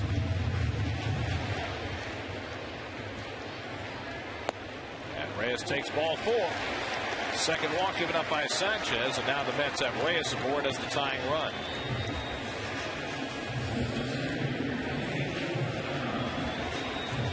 St. Clair, longtime Montreal and Washington pitching coach, now working the same job for Florida. Well, the 2-hole has not been very kind to Angel yet. He was 1 for 5 in Wednesday's game. He's 0 for 2 tonight. Let's see if he can take a pitch or 2 here to get Reyes a start. Jose has stolen 13 of 15 this year, tied for second in the league in steals. Pagan swings at the first one and lifts it out to left center. They've been tracking over. And that's the second out. There's one thing about having Castillo in the 2-hole. You know that he'll give Reyes some time to steal a base. No question. Luis, one of the more patient hitters, really an ideal number 2 hitter. Missed the news earlier today. Castillo on the disabled list. A bruise on the bottom of his right foot, a bruise on the bottom of his left foot. And the feeling is that the 15 days in the DL should be plenty to get him right. In fact, Jerry Manuel was even saying that the couple of days that Louis has sat out since he last played on Tuesday, he's felt a lot better. No twister for Luis Castillo for a while. Left foot red. Pitch out. Reyes not going anywhere. 1-0 to Bay. So Ruben Tejada is here to play. Whereas when he started the season with the team, Jerry was kind of reluctant to play Tejada. He used Cora on opening day at short. This time Ruben's here to play. There's a strike. One thing about the other move today with the Mets calling up Omir Santos to get them catching depth with Henry Blanco banged up. Gary Matthews Jr. designated for assignment. That leaves the Mets without a backup center fielder. And so if anything happened to Pagan, and a close play as Reyes went back in standing. Boy, he might have been out. Check this play. Close. Left-handed glove. Too close. Left-hander, he's out. He might have been out. Mike Witter's the first base umpire, the crew chief making the call. Bay pops from the foul. So if anything happened to Pagan and the Mets needed a center fielder right now, this is the guy. Jason Bay played some center field early in his career. He would have to slide over. My first thought was that Francora would move over to center field, but it makes sense in this ballpark. Right field's probably the most difficult part to play here. Francora seems comfortable. Move Bay over there to center field, and Carter would go in left. The Mets certainly hope they don't have to do. The feeling is that once Blanco is okay and they feel as though he can, play, you send the third catcher back down, and probably they'll call a Pacers Feliciano, who's hitting about 390 in AAA. Too high to Bay, 2-2. Feliciano is 30 years old and has never played in the major league. Can you imagine if he actually does get the call?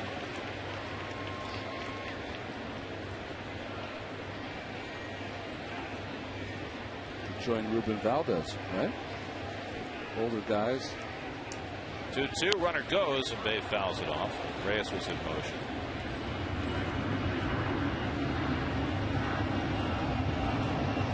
The Mets have their share of older rookies, but guys who've played elsewhere, like Valdez, like Takahashi, like Igarashi.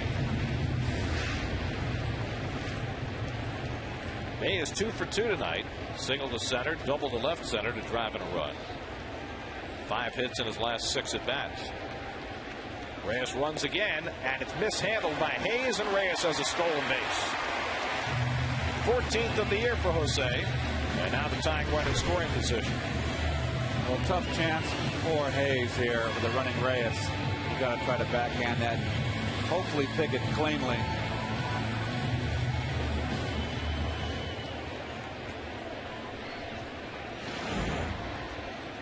So Reyes at second with 2 down. It's 3-2 to Jason Bay. And Jason lines one to center, and on comes Maben to grab it to end the inning. 5 in the books now. 3-2 Florida.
.80 degrees, summer-type afternoon as the Mets begin a homestand. Get to Citi Field as the series with the Marlins continues tomorrow at 4:10 p.m. Visit Mets.com or call 718-507-TIXX for your tickets now. John Neese makes his return to the rotation tomorrow, coming off the disabled list to pitch against the lefty Nate Robertson. And then Sunday afternoon, Isanori Takahashi against Ricky Nolasco. Dan Uggla leads off in the 6th inning. And swings and misses at the knuckleball. Uggla has grounded to third and flied to right 0 for 2. Uggla with 12 home runs this year now has 133 in his career. Only 2 Marlins have hit more home runs as Florida Marlins than Dan Uggla. Miguel Cabrera is second on the list with 138. Number 1. No clue. Mike Lowell, 143. Of course. Speaking of home run leaders, anybody care to note who leads the major leagues in home runs? He's got 2 tonight in Toronto. Well traveled. His name is Jose Bautista. And Bautista now has 18 home runs for the year, leading the major league. He was once in the Mets organization. 2-2 to Uggla. For a couple of seasons, Toronto used to have Tony Bautista, who had been in the Mets organization. He was a third baseman, shortstop that would routinely hit 30-plus home runs. Jose Bautista, Mets traded him to the Pirates in the deal when they got Chris Benson. Same deal they traded Ty Wigginton. Tejada throws out Uggla for the first down of the inning.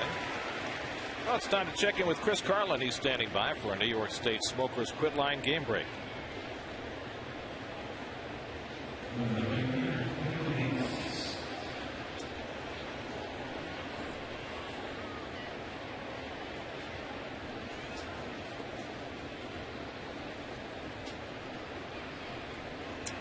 Well, the big news there is 2 runs for the Phillies. What is it, 14 runs in their last 11 games? Stunning. There's Cody Ross, who's tripled and lined to center, and he takes ball 1. It's going to be an interesting series, that series up in Toronto against the Yankees. Toronto has been much better than they were expected to be, but you know what, they haven't faced all the great teams. They're 6-0 against Baltimore this year, 3-0 against Cleveland. That'll be the test. But so far so good for them. Well, we've got a 4-0 lead against A.J. Burnett in the 5th inning of that game. 1-2 to Ross. The Blue Jays, their pitching staff is kind of unknown. They've got Brent Cecil going tonight, working on a shutout so far. They've got Sean Markham, who's pitching very well for them. Brandon Morrow. Guys who most baseball fans are not all that familiar with. 1-2 to Ross, and he pops one up in the shallow right center. Francoeur, now Pagan steps in front. They had a little miscommunication the other day in San Diego, and they appeared to have another one there. And that's the 2nd out. Let's check in with Kevin. Cody Ross makes the out there, guys, and I checked in with the Marlins on how this team and how this clubhouse has reacted since the whole Hanley Ramirez situation. And Cody Ross, he and Wes Helms are really that clubhouse, so those leaders of that clubhouse. They've got a good clubhouse, and he said something I thought was very interesting. He said, you know what, we've reacted great. It's brought us closer together. If anything, I think it's brought Hanley closer to us, which is an interesting statement, because talking to people with the Marlins, a lot of people always said that Hanley was kind of out there on an island, as Ike will try for one of his railing catches is a little bit too far. So, you know, for Cody to say that, I thought was such a fascinating comment, because here's Hanley, you know, who's certainly a superstar, and maybe, guys, was out there on that island and maybe reeled in a little bit by this comment. Freddie Gonzalez, the manager, said, you know what, we've been great, and honestly, I expected this team to react great to it, guys. Well, I think that Hanley was caught a little flat-footed when Freddie pulled him out of the game, and from the comments that Hanley made, it seemed like he was a little clueless as to how to handle it, and had to be reeled in not only by his manager and his teammates, but a couple of Hall of Famers as well. He was unaware of its importance and what it meant to the game, his team, his own play, and the respect to the game. And I'll say one thing in defense of Hanley, and he deserved the punishment that he received, is it does seem like when he has 24 hours to think about it, he is, I can't think of the right word. He's repentant, and realizes he's wrong. He gets a little bit angry, and then he finally looks himself in the mirror, and that's it. David goes down looking. Third strikeout for Dickey. 1-2-3 inning for Dickey. He continues to give the Mets innings, down by a run.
Tonight, who's the only Mets player to hit 30 or more home runs while having more walks than strikeouts in a season.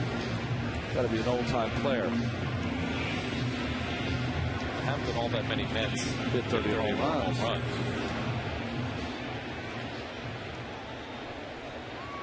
Ike Davis leads off in the home sixth inning, and he swings and misses. The first Met ever to hit 30 or more home runs in their first season. Frank Thomas, not that Frank Thomas, but the old Frank Thomas. But he struck out a lot, didn't he? Vincent. Yeah. Rusty ever hit 30 for the Mets? I don't think so. I think so. I mean, you got Strawberry, you got Hojo, Piazza, Hundley. You missed Headley out of San Diego. I'll get him next week. We thought of you. I listened, and I was just saying it in my living room. Davis pops one up. And Ramirez calls. One away. Well, Anibal Sanchez has retired the leadoff hitter in each of the last 3 innings. Since the Mets scored 2 against him in the third. And David Wright, who's walked and grounded out tonight, 0 for 1. They're down 3-0 in this game. They got a couple in the third. Would have been a better inning, perhaps, but for a double play grounder. Sanchez about to throw his 80th pitch of the night as he bids for his 5th consecutive victory. He's won his last 4 starts. Before this streak, Sanchez had not even won 2 consecutive starts since 2006, when he pitched his no-hitter. The last Marlin to win more than 4 consecutive starts in a season was Dontrell Willis 5 years ago. So that's what Sanchez has a chance to do tonight. Now he falls behind Wright 3-0. For the most part, though, Sanchez has been working ahead of the hitters. Barajas on deck. Sanchez has walked 2 tonight.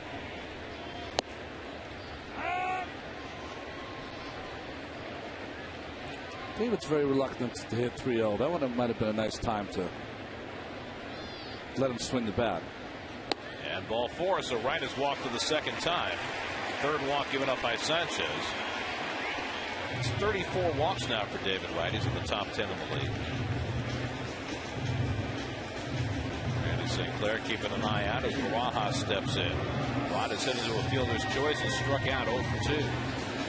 By the way, if you're wondering why it was Omir Santos who got called up today with Blanco banged up and not Josh Thole. Thole got hit in the head by a backswing a few days ago, and it's going to be another day or two before he can play. So that's why Santos got the call rather than Thole.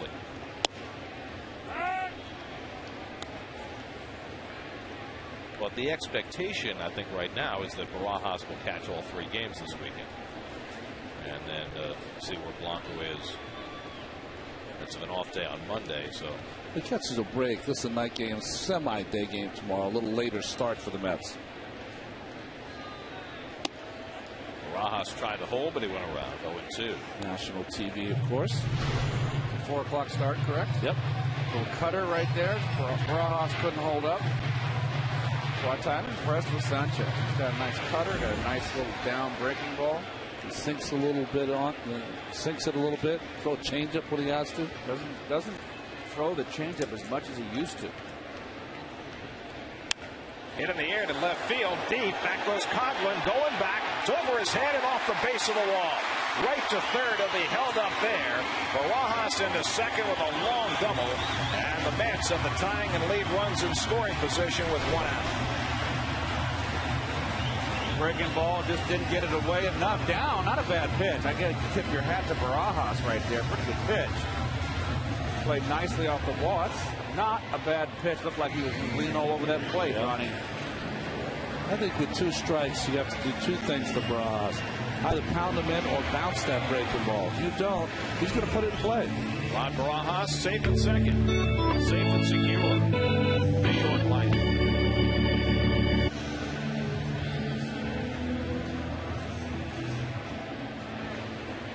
So here's Frank Cora, base hit could give the Mets the lead. Infield back at second and short conceded the tying run. And Frank Cora rips a base hit. Wright comes in to score, but it was hit too hard for Barajas to think about coming in. Frank Cora's hit ties the game, and the Mets have the lead 1 and 3rd.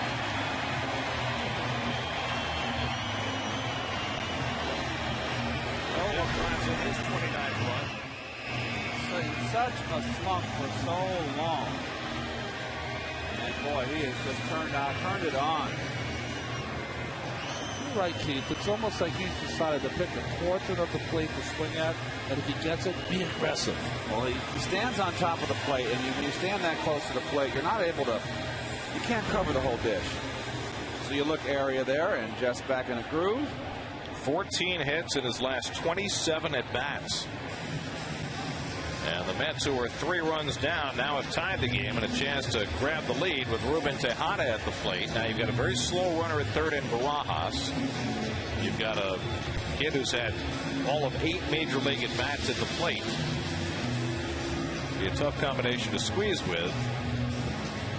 What you want more than anything is to stay out of a double play. He runs good. He's got good speed. Tough kid to double up.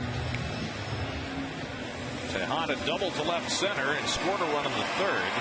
Just his second big league hit and his first extra base hit. And he flied out of the 4th. Brian Sanchez, the right-hander. Taylor Tankersley, the left-hander, up in the Marlins bullpen. So a big moment for Tejada in his first game back from the minor leagues. Defense back, double play depth. They're playing him, they're shading him big time the opposite field. In the outfield. Would you think about sending Barajas, sending Frank Cora, and maybe take the double play out of order? He's got a green light. I mean, you just don't want to run yourself out of an inning right here. How about a little hit and run? Would you do that with Tejada? I don't think I'd want to do that. Okay. I wouldn't want to put that kind of pressure on the kid. And you haven't seen him play enough. Frank Cora 6 for 7 in stolen bases, and Sanchez keeps an eye on him. But remember, in spring training, Tejada was one of the few Mets that was called upon to hit and run all spring training. You got a rookie catcher behind the plate. Brett Hayes making just his 6th major league start, and he's thrown out only 1 of 7.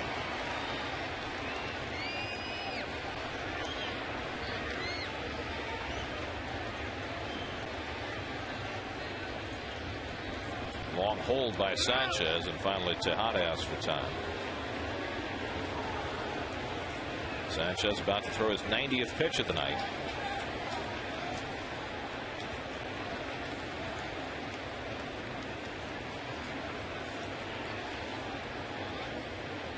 And Tejada grounds one toward the hole. Ramirez on the backhand. Low throw out at second, but the lead run scores. And the Mets, who are down 3-0, now go ahead 4-3. First major league run batted in for Ruben Tejada.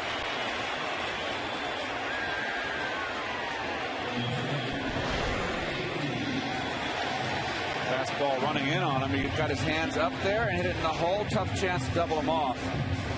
Not a great feed at all to Ugla there in the dirt. I don't think they had a shot. Of course, Barajas on contact is going to score easily with the infield back. Dickey chases a pitch up in his eyes. So R.A., who has hung in there after a rough beginning, gave up 3 runs in the first 3 innings, but hung up 3 zeros since. He drove in the first Met run, and now the Mets have him a lead. This has been one of the things that you have to like about Dickey, is he tends to persevere in games. Well, his last game gave up a couple home runs, 4 runs, but got through 7 innings. He's pitched 6 or more in each of his first 4 starts now. If you get him to go deep into games and give you 2, 3, 4 runs, that's great. Got a chance to be the pitcher of record here. Go to 3-0.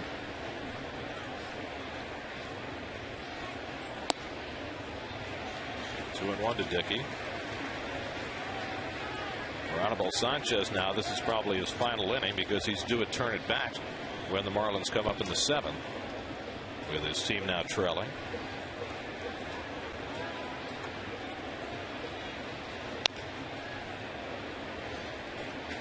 It all started with a 1-out walk to David Wright.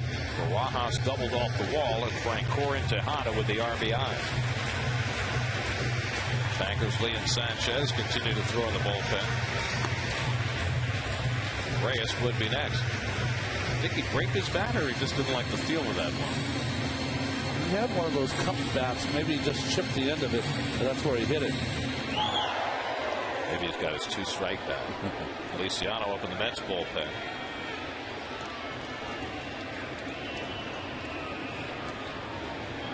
Interesting that Feliciano's up. Maybe if you got the first 2 hitters on, it's going to face Coughlin. Well, also they've got Mike Lamb on the bench to pinch hit.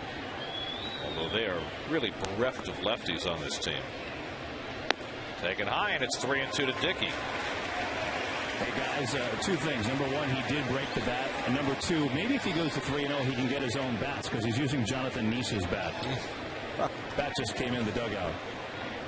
Just a thought. Got a lot more experience than Neese. He should have his own bats.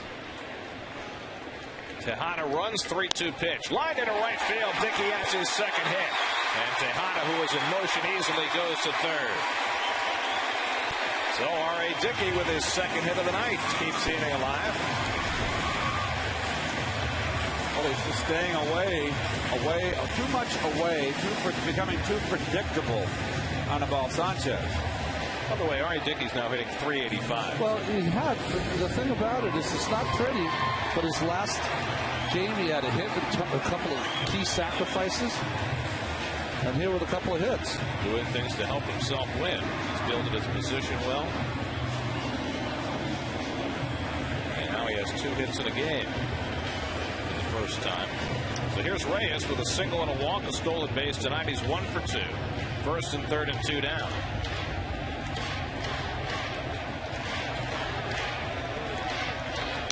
Jose attacks and fouls the back.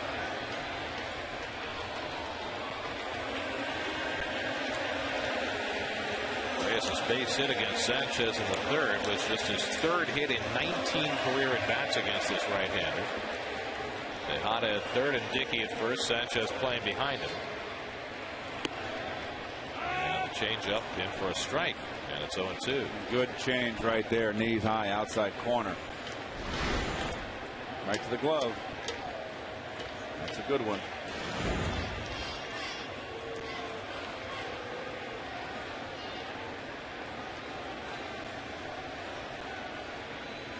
Got to be careful and ready if you're Tejada on third base. 0-2. I think you might bounce one of those curveballs. Inside with a fastball, 1-2. Angel Pagan would be next.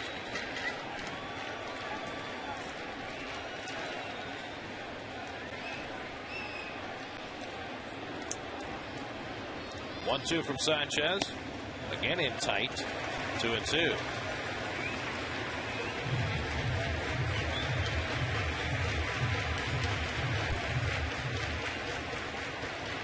Four pitches in this inning for Sanchez. And on the 25th, Reyes takes up and away. So after getting ahead 0-2, Sanchez has gone full. So now Dickey will be in motion from first base. Pagan waiting for a possible turn.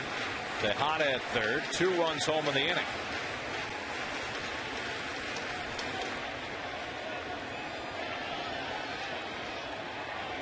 Sanchez got mad at himself after that pitch right there, Ron. You didn't see his reaction? Well, you know what it was, Keith? He set up that 2-2 pitch with 2 fastballs in. He knew that he had him set up for the changeup away. All he's got to do is make the pitch. Now he doesn't make it. Now he's in harm's way. 3-2 to Reyes. And he pops one foul. And he came right back with the changeup.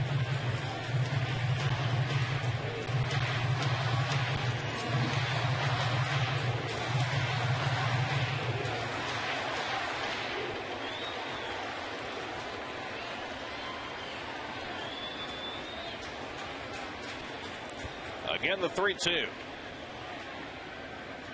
Ball 4, and the bases are loaded. Well, 3 times during that at bat, he came inside with that fastball, never got it, and that's going to be the last pitch he throws tonight. 4th walk given up by Sanchez, so his streak of winning 4 straight starts will come to an end as Freddie Gonzalez makes a pitching change.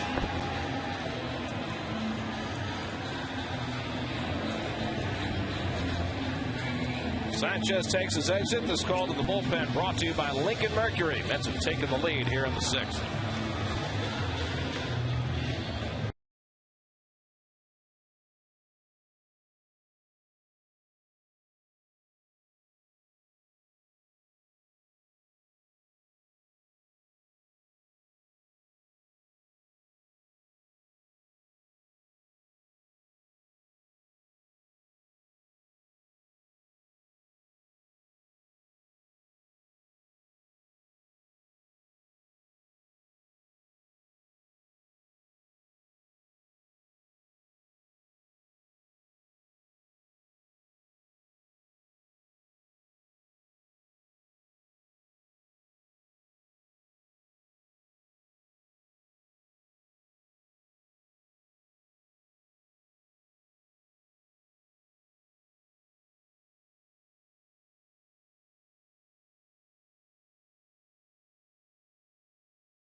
Door of our friends Shavarish and Mandy from New York Sports just launched. Check it out in the computer at nynysportsports.com.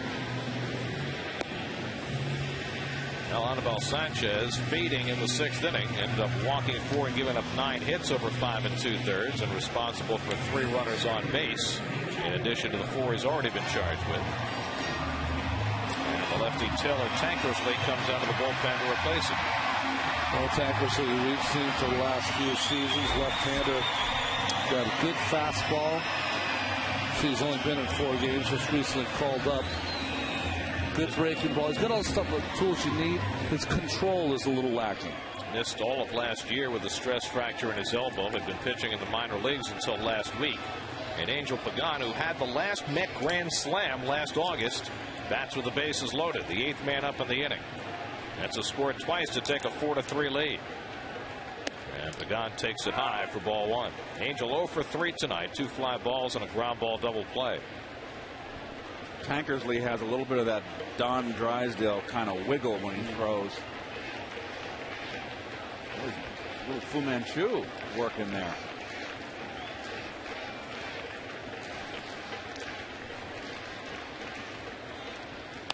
Check swing, Tapper. Tough play for Ugla coming in with the flip, and he gets Pagan to end the inning. But the Mets score twice. Jeff Francoeur with the big hit in the inning, driving in the tying run. His second hit of the night.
Only Met to hit 30 homers with more walks than strikeouts is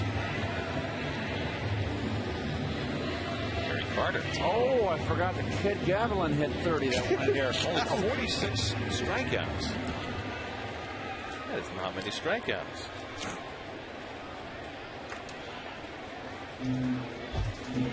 Brett Hayes leads off for the Marlins in the 7th inning. Mike Lamb has come out on deck to pinch hit for Florida. As Hayes takes the knuckleball for a strike, R.A. Dickey now working with the lead for the first time. As Pedro Feliciano stays ready in the bullpen with Lamb, the left-hand hitter, on deck, and another lefty, Conklin, behind him. But Dickey not looking like he's going to need a whole lot of help ahead 0-2.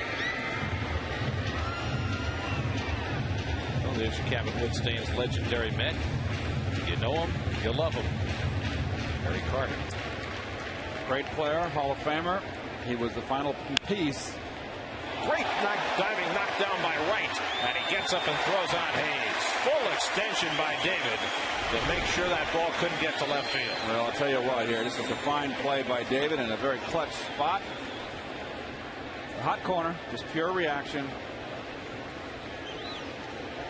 And they always have to be ready, because a lot of times in 0-2, you feel like your pitcher has the advantage as Brian Sanchez gets ready for the Marlins. But sometimes that 0-2 knuckleball doesn't flutter, and you'll get swings like that.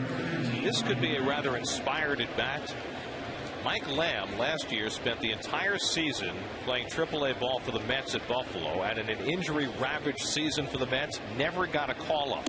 And now here he is with his first at bat against the Mets organization since. Oh, he's the only one who wasn't called up last year. That's what I'm saying. So there might be a few hard feelings there.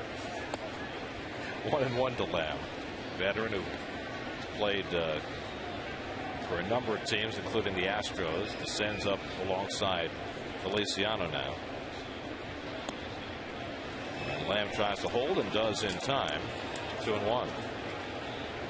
He was on that Houston team in 2005, right? That won against Cardinals in that NLCS. Spent 4 years with the Astros. Played with them in the World Series in 05 against the White Sox. Texas, Minnesota, Milwaukee. But last year was the first year since 2000 that he had not played in the major leagues. Lamb's now 34 years old. And he takes a strike, 3-2. Dickey looking for his third win without a loss after falling behind 3-0 in this game. Chris Coghlan on deck. 3-2 to Lamb, and he takes a low ball 4. And so Dickey, who did not walk a batter in his last start in Milwaukee, walks his second in this game. The first one went to the opposing pitcher, and that's going to be the last pitch he throws. So with the lefty Coghlan coming up and Feliciano ready in the bullpen, Jerry Manuel will make the move. And he'll pull R.A. Dickey after 6 1/3 innings. Another good start for R.A. He's got 6 or more every time out as a New York Met, and in line to win this game as Feliciano comes on.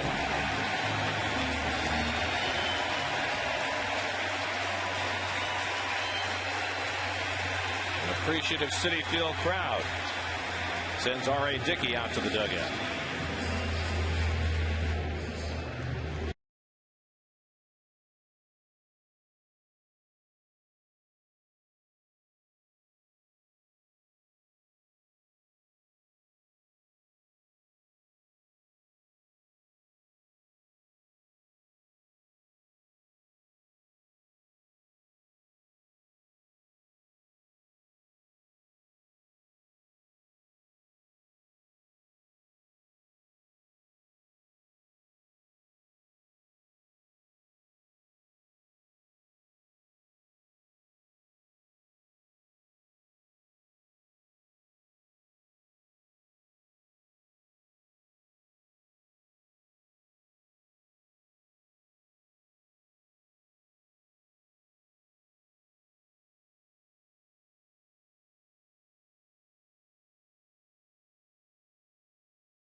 Dickey, but again he was able to persevere, and it gives the Mets a quality start. Solid numbers. And now the league leading 32nd appearance for Pedro Feliciano. Feliciano trying to rebound. His last 2 outings, both on that road trip, resulted in him not retiring a batter. A walk in Milwaukee and a base hit in San Diego. Jumps in to face Coghlan, who was 3 for 7 in his career against Feliciano, and takes a first pitch fastball for a strike. I don't think we've seen this with Pedro before. He wears the same necklaces to every game, but for some reason tonight he was asked to take one off. Only allowed one. It's interesting. Oh, he allowed one. Maybe it's the white one. Line to left field, and Coghlan has another hit against Feliciano. So that's 3 straight outings now that Perpetual Pedro's come on and given up a base runner to the first man he faced.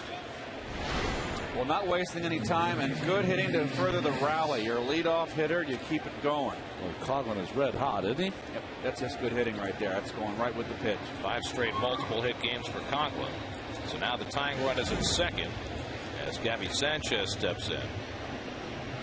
Sanchez a bunt single in 3 at-bats. Marlins now have 8 hits. The Mets have 9.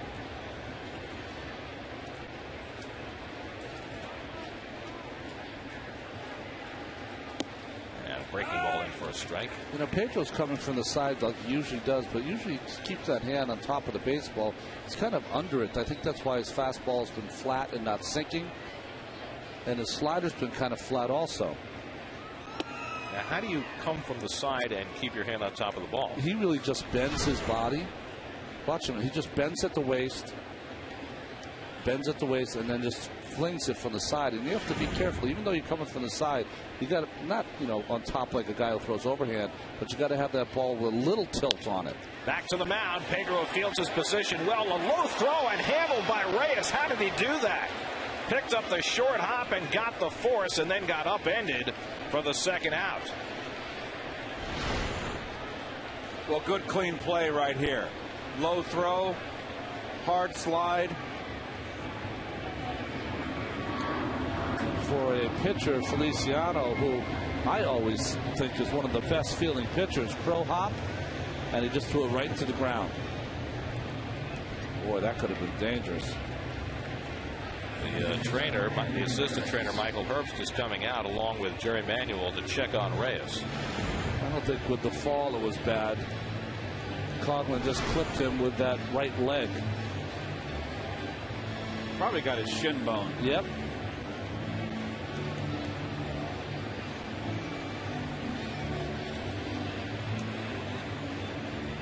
Very uncharacteristic poor throw by Feliciano. Let's check see. out the Coors Light freeze cam. Clipped him right under the knee and the shin. Perfectly legal. It'll sting for a while. So Feliciano is done after 2 batters, and Elmer Descends has become a much more important member of the Mets bullpen. Will come on and try and put a close to this top of the 7th. We'll be right back.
Hanley Ramirez with the tying run at 3rd and 2 out. His first appearance against the Yankees gave up a couple of runs. Since then, Elmer has been perfect. And 3 2/3, no runs. And moving up on the depth chart, Hanley Ramirez lifts the first run down the left field line. Bay moving over, but will go out of play. Descends has kind of taken over as that right-handed setup guy for the Mets. Well, I think that what's happened in that bullpen is that whoever's pitching, who's ever getting outs, is going to move up in that bullpen, and Elmer has been doing it of late. He has his hands full right here. Tejada at second base just came in and asked the second base umpire to move. Hunter Wendelstedt was in his line of sight. Since he was a rookie, Hunter said no. You move. No, I'm only kidding. Hunter, one of the good umpires. Low and into Ramirez, 1-1. Hard to believe, but this is the first ever at bat for Ramirez against DeSenz, who has been everywhere in his major league career. Now 39 years old. Had some really good years with the Dodgers. Pitched well for the Mets when given the opportunity last year. But now pitching in important spots just in this last week for the first time as a Met. Reached for and popped up. Ike Davis with plenty of room, and DeSenz comes on to get one. A huge out for the Mets here at the top of the 7th inning. 7th inning stretch time, 4-3 New York.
(19-9) this year, and after trailing 3-0 early, the Mets with a 4-3 lead as we go to the bottom of the 7th, and Tim Wood comes out of the Florida bullpen. Just recalled on May 19th, Wood has had a strange season this year. It started out so well, got a save against the Mets in this opening 3-game series earlier in April. That was the first major league save. He only had 4 in the minor league. Jason Bay, first man to face him, takes up and away for ball 1. Jason's had a good night at the plate. 2 for 3, a single, a double, an RBI. Lined out to center field the only time he was retired. Lifts this one to right center. And Maben taking charge. 1 away.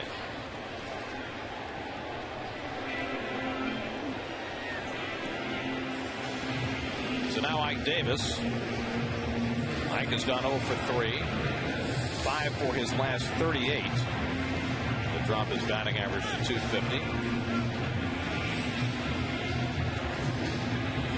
Been fishing after bad breaking balls down and in. They've kind of been working him down and in out of the strike zone, then throwing soft stuff away, and then fastballs up out of the strike zone. Good sinker by Wood.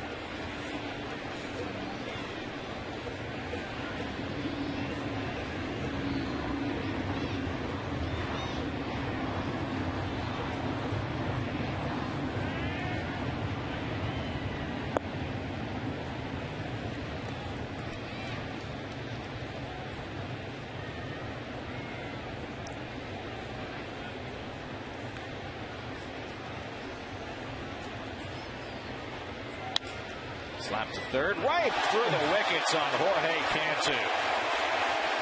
Well, that's embarrassing. Well, it's called the old floodgates coming up.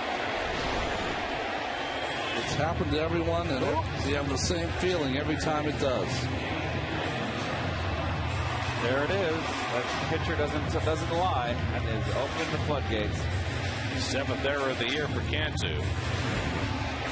Marlins trying to be a better defensive team this year was one of their goals. They've been such a poor defensive team the last few years. They've made some strides, but it's a big error right there. So now a one-out base runner. Here's David Wright, who's walked twice and grounded to short 0 for 1. And he lifts one to right field. Cody Ross right there. And there are 2 out.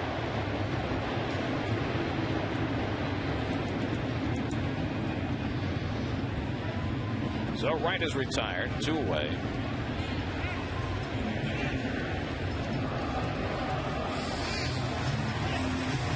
And now Ron Barajas, who was right in the middle of the Mets' go-ahead rally in the 6th inning after Wright had walked with 1 out. Barajas hit one off the wall and left for a double. Both Wright and Barajas came around to score with Frank Core and Tejada driving them in to put the Mets up 4-3. Ramirez is probably telling him, do not throw this guy a first pitch fastball middle of the plate in.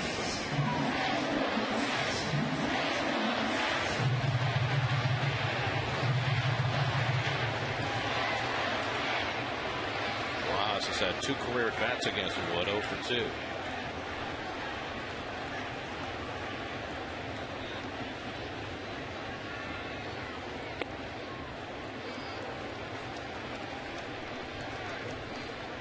They've got Cantu stationed fairly close to the line at third base. You would think everybody in the major leagues at this point would play Barajas at least that close to the line. And Hanley's way in the hole for a shortstop position. That's 2-3 steps over. Look at Ugla right the middle. Ron lifts one to shallow right. Ugla calling as he goes. Ross calls him off. Side retired. So 3 fly balls in the inning. We head for the 8th. Cantu coming up to lead off with the Mets leading by 1.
You don't have a whole lot of time to get yourself ready for that next go round.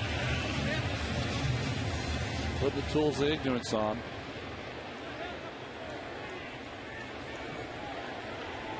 And the at-bat now has to be forgotten. See him looking at his right hand. I think that foul ball, or actually it was a ball in the dirt that came up and hit him on the forearm last week. That still is bothering Rod. Jorge Cantu leads off in the 8th inning against Elmer Descends, who came in to get the final out in the 7th. Cantu 1 for 3 tonight, single to center back in the 3rd. Hanley Ramirez tried to score from second on the play. Angel Pagan threw him out. And the Marlins have not scored since. Off the plate, it's 2-0. R.A. Dickey went 6 1/3, allowed 3 runs, 7 hits. He's in line for the win. Pedro Feliciano went 1/3 of an inning, gave up a hit. DeScens came in to get Hanley Ramirez to pop up to end the 7th. And now the Mets looking for a bridge to K-Rod. San Diego on Wednesday, K-Rod was his own bridge, got a big out in the 8th, but couldn't close the deal in the 9th, and wound up pitching the 10th, going 2 1/3 and throwing 46 pitches after throwing 30 pitches the night before, which makes you wonder about his availability for today. Well, he had that day off. That's got to certainly help. But that's 76 pitches in 2 days for a closer. That's a lot. And all we hear about is that K-Rod looks to throw every day. So I would assume that DeScens is going to pitch the 8th. If he's unscathed, then Frank will be ready to go. Where's the wrap? I think he's already done with that. Yeah, there it is, right to his right. Had it on last inning. 2-2. Inside, he hit him. So Cantu gets drilled leading off in the 8th, and the Marlins have the tying run aboard.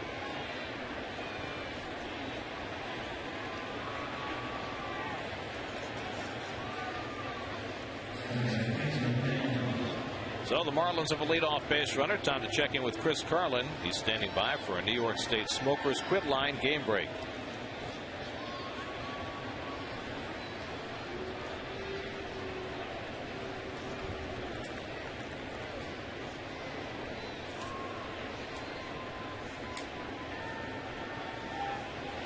Yeah, tough year.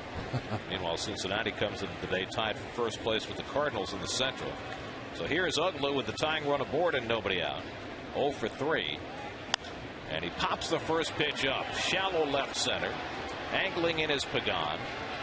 And he puts it away. 1 pitch and Uglu retired. And back to first goes Cantu. So there's a big out for DeScens. Now Cody Ross will come to the plate. Ross has swung the bat well tonight. Tripled off the center field fence in the 2nd and scored the first Florida run. Lined out to center field in the 4th and flied out in the 6th.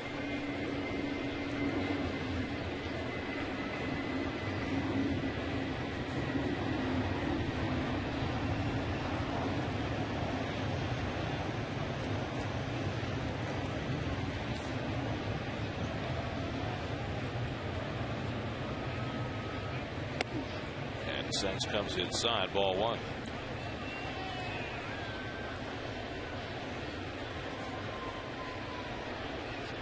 Cameron Maben on deck. That's trying to win a 1-run game. It's been a hard task for them this year. They're 5-11 in 1-run games. Worst record in the majors.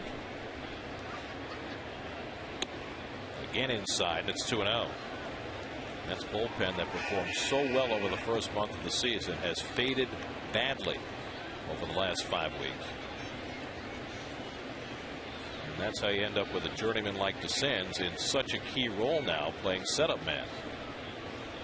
The forgotten man, Fernando Nieve, has gotten up in the bullpen. He has not pitched since his start in Milwaukee a week ago. On the outside corner, 2-1.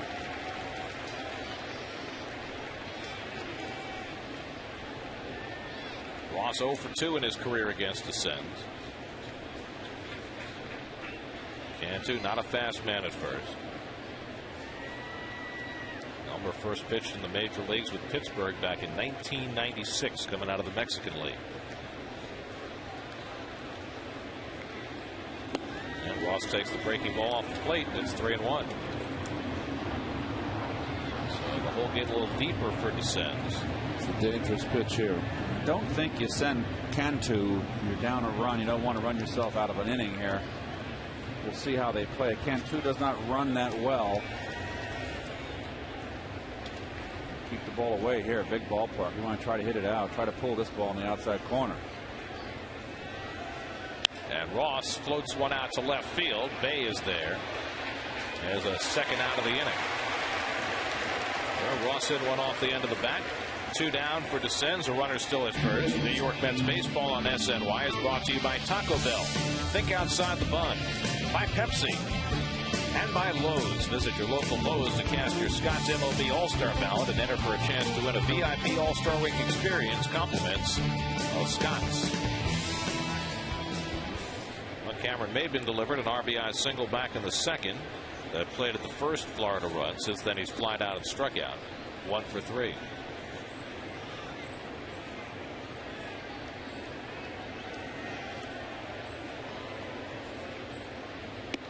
Just me, or does it seem sometimes like the Sens does it with mirrors?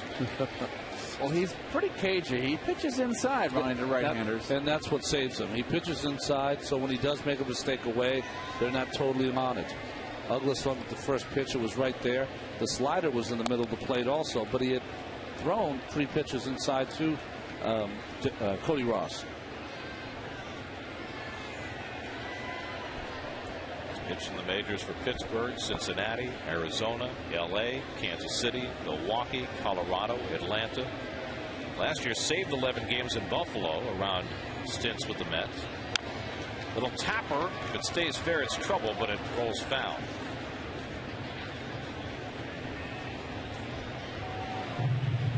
One and 2 to Maybin. So the Sens right on the verge of shutting down this inning. Can't do it first and 2 out.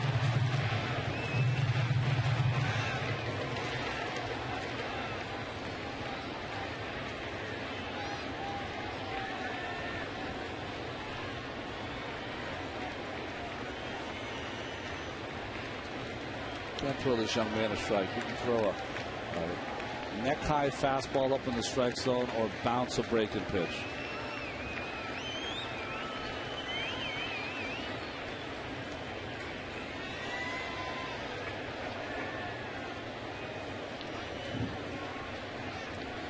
Sens continues to pitch well. Does he get a better number?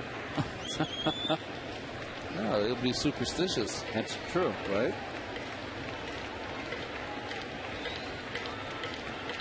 One, 2 to Maybin. He struck him out.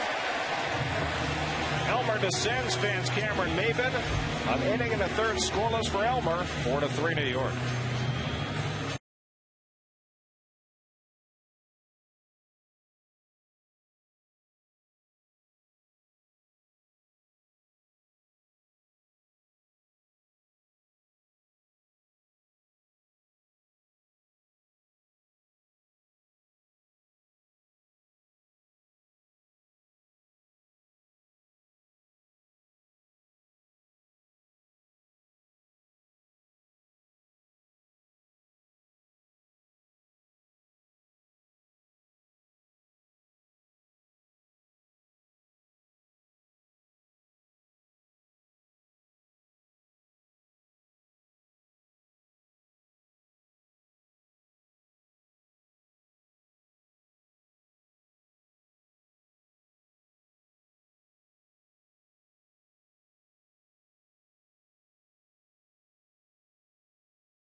New York sports news and highlight show in town.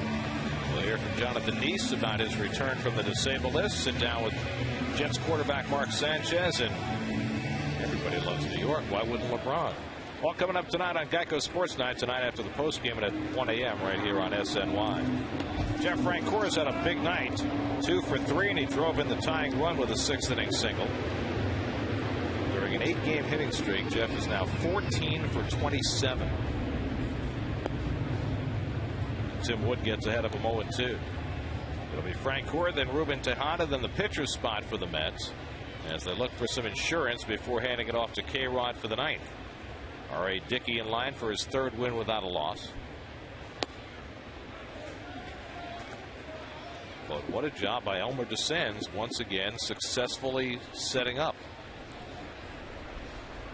in just his fifth outing of the year. Oh, big hanger. Hayes, the catcher, settling under it.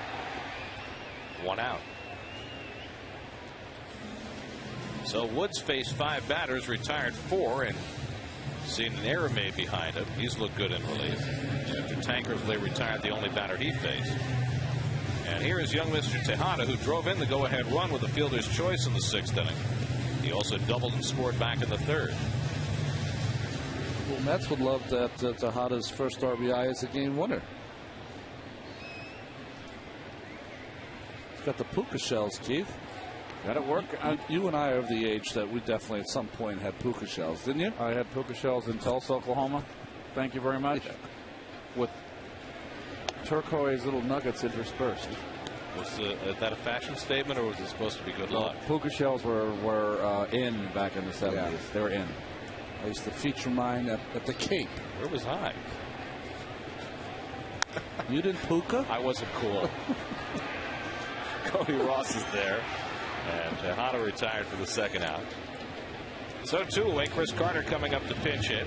Here's your Mets upcoming schedule. Remember, all Mets games on SNY are available in HD, presented by IOTV. If you're not near a TV, listen to every Mets game on Sports Radio 66 WFAN. 2 more with the Marlins tomorrow and Sunday afternoon. And after an off day Monday, the Padres come in for the rematch.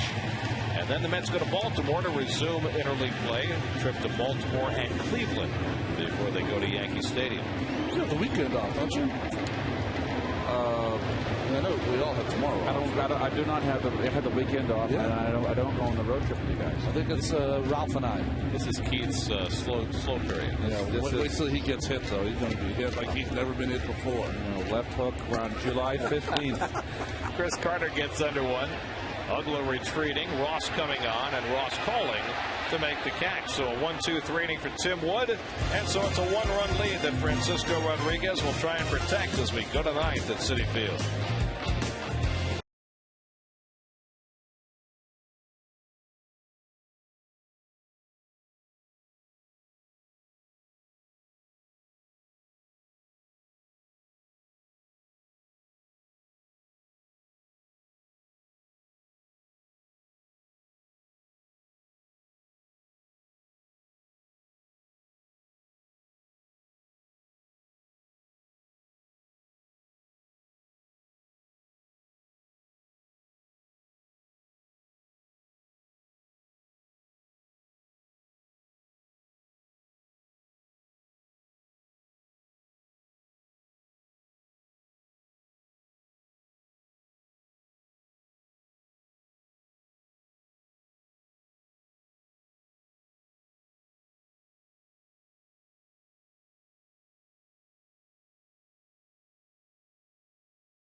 Mercedes. Jonathan Deese comes off the disabled list to pitch against the lefty Nate Robertson tomorrow. We'll be back with you on Sunday on Pix 11 for the final game of the series with Isanori Takahashi against Ricky Nolasco, who's really had an up and down year this year. Frankie Rodriguez trying to bounce back from Wednesday's blown save. Well, he had that tough outing. 2 0-2 hits, one to Gwynn, one to Eckstein, cost him a save. The Mets would lose it later, of course, on the grand slam home run. Wound up going 2 1/3 in that game, giving up a run on 3 hits. Wes Helms will pinch hit for Brett Hayes, and then Ronnie Polino has come out on deck to pinch hit for the pitcher as we start the 9th inning. And Helms takes a strike. Mets are trying to snap a 6-game losing streak against the Marlins, who swept a 4-game series from the Mets in Florida. The blown save Wednesday was the 3rd of the year for Frankie. He has 10 saves to his credit. And Helms takes a rip. 0-2.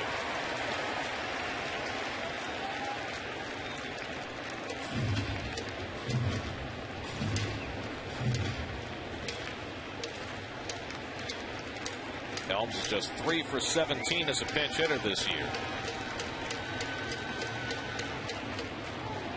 Holds the swing. Barajas going to get the ball while he asks for it to be checked out, but it's no swing for Helms. 1-2. Could have bet the house on that, right? After giving up 2 0-2 hits in his last game, he was going to bounce that curveball. Well, probably what he would have wanted to do to David Eckstein. But Eckstein's hit up the middle with 2 out and an 0-2 count. Tied the game in the 9th against him. Well, there are the last 5 days for him. 3 1/3 innings, 2 runs, 6 hits, and 76 pitches in a 2-day span. 1-2 to Helms. Too low. 2-2.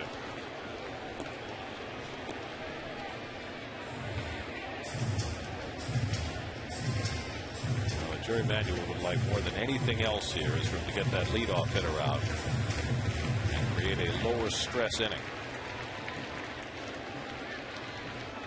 Frank has retired the first batter 19 of 25 times this year.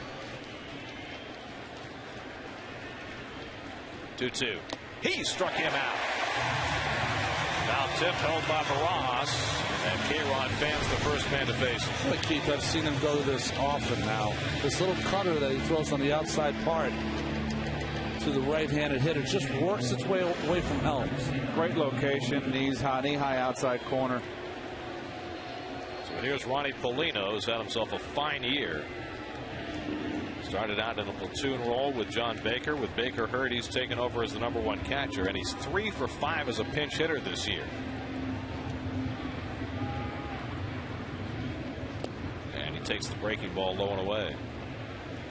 Behind Polino, the left-hand batting Chris Coghlan. Polino 0 for 3 in his career against K-Rod.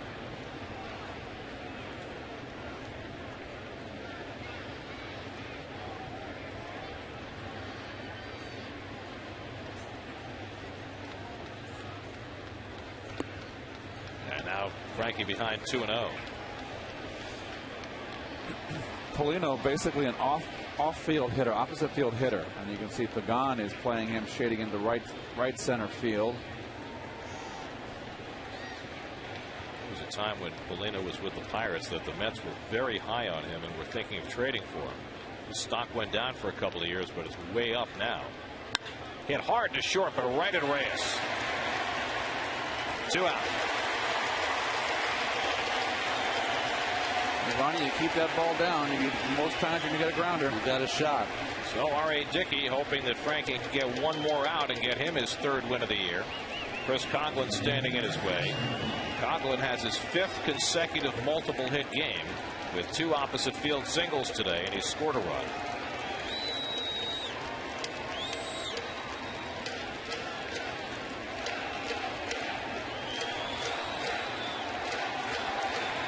With a win tonight could move past the Marlins in the standings by a half game.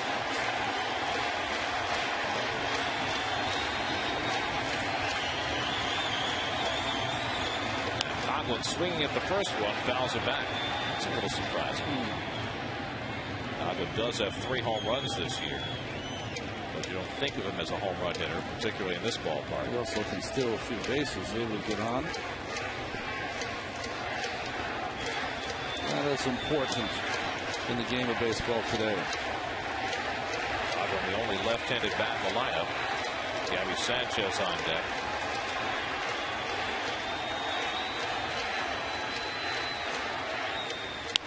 Fouled away, and now the Marlins are down to their final strike.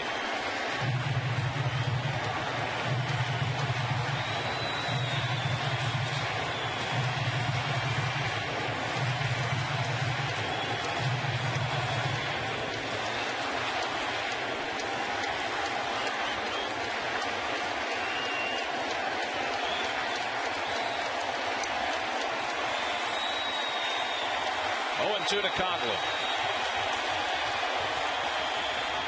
In the dirt. Frankie has made sure to bounce a pair of 0-2 pitches in the inning.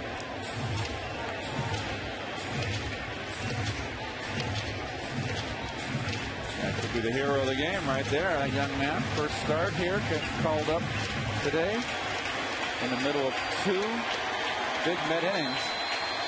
Moving the go-ahead run in the 6th inning. Frankie Rodriguez trying to finish it. Little tapper off the end of the bat, curling away from K-Rod. He has no play, and Coghlan has an infield hit. Just a little cue shot right off the end of the bat, and Coghlan has his 3rd hit of the night. Well, nothing you can do. Big changeup out in front. Frankie with that big follow through to the left side of the rubber has no shot to make that play. You're right, Keith. It cost him that follow through with the Eckstein single up the middle on Sunday afternoon's game. And that's a play that if you don't follow through like that, that would have been in your back pocket kind of play. So now Sanchez, who's 1 for 4, a bunt single back in the 3rd inning. Coghlan has 7 stolen bases this year.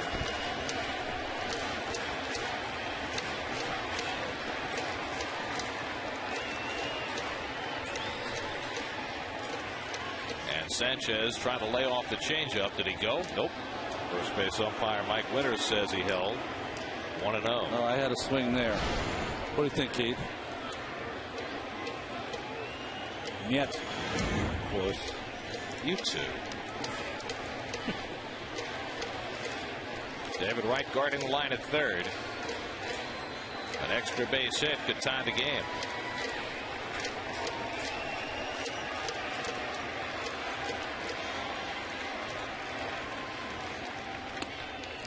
Another off-speed pitch. This one for a strike. It's 1-1. Big change up here. He took a lot off this one, Ronnie. Like a parachuted in. Wow. That's pretty wicked.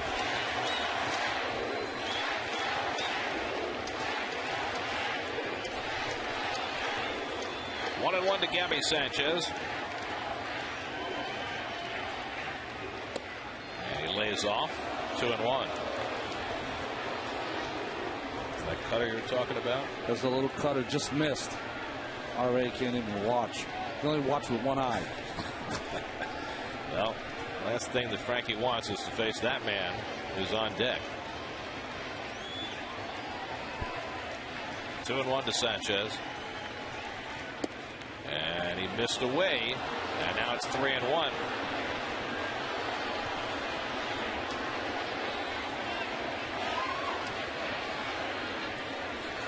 He was 1 strike away before Coghlan's cue shot for an infield hit. Now he's fallen behind Sanchez, 3-1. Gabby Sanchez, 4 home runs on the season. And Sanchez waves at a pitch out of the strike zone. Swung at ball 4 to help out K-Rod and leave the Marlins again down to their last strike. Another cutter. That was one of those that the hitter Sanchez decided, I'm swinging, going for the downs. And now he's down to no eyes. Mike Davis coming in to let K-Rod know that he's going to play behind the runner Coghlan, who will be taking off now with 3-2 and 2 out. Boy, this really changes stuff, right? Coghlan running, long single, especially with the outfielders so deep.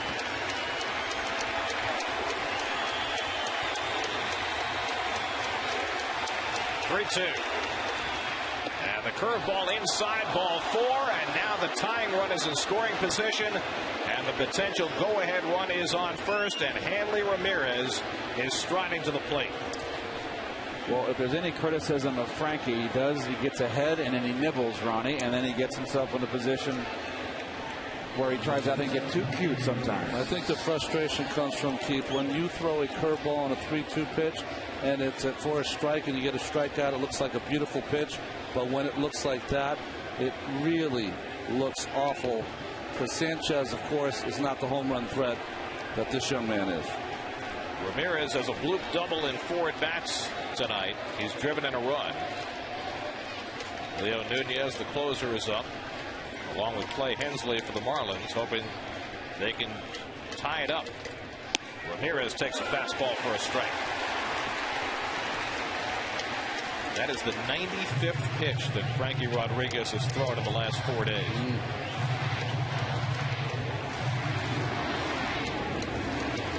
The problem you have here is Ramirez can shoot you over that right center field wall. He's done it already in Citi Field this year.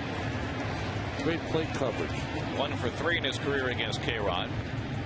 And it's knocked down, but Barajas can't get enough of it, and the runners move to second and third. Now Ron tried to block it, but couldn't stop it. And the wild pitch has now moved the tying run to third and the go-ahead run to second. Now, as a hitter, you can shorten up.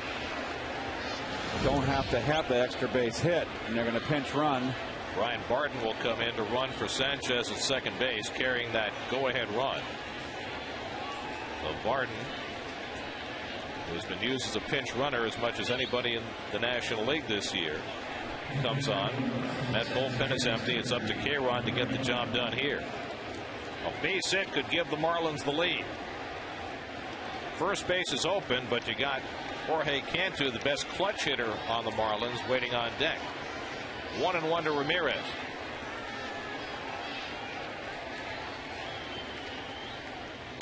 Ground ball, David Wright behind the bag, fair ball on a hop and out at first base, and the ball game is over.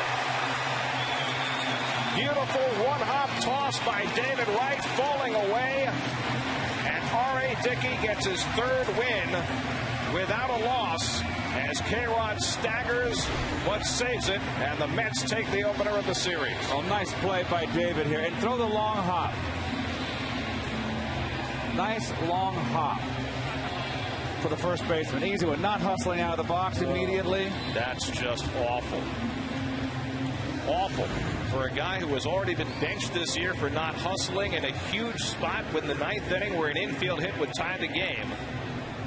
It's awful in a season of awful. And those 20 wins are the first team to get 20 wins at home are the New York Mets. I wonder whether there will be repercussions from that as Hanley Ramirez paused to watch on a play that David Wright was able to make to allow the Mets to hang on for a 1-run victory, just their 6th 1-run win against 11 losses, and their first win after losing 6 straight against the Florida Marlins. Well, I don't think you can say enough about R.A. Dickey and the job he's done since being called up. Dickey went 6 2/3, 4 straight starts now. He's pitched 6 innings or more. And the Mets hang on for a 4-3 win as Dickey goes to 3-0.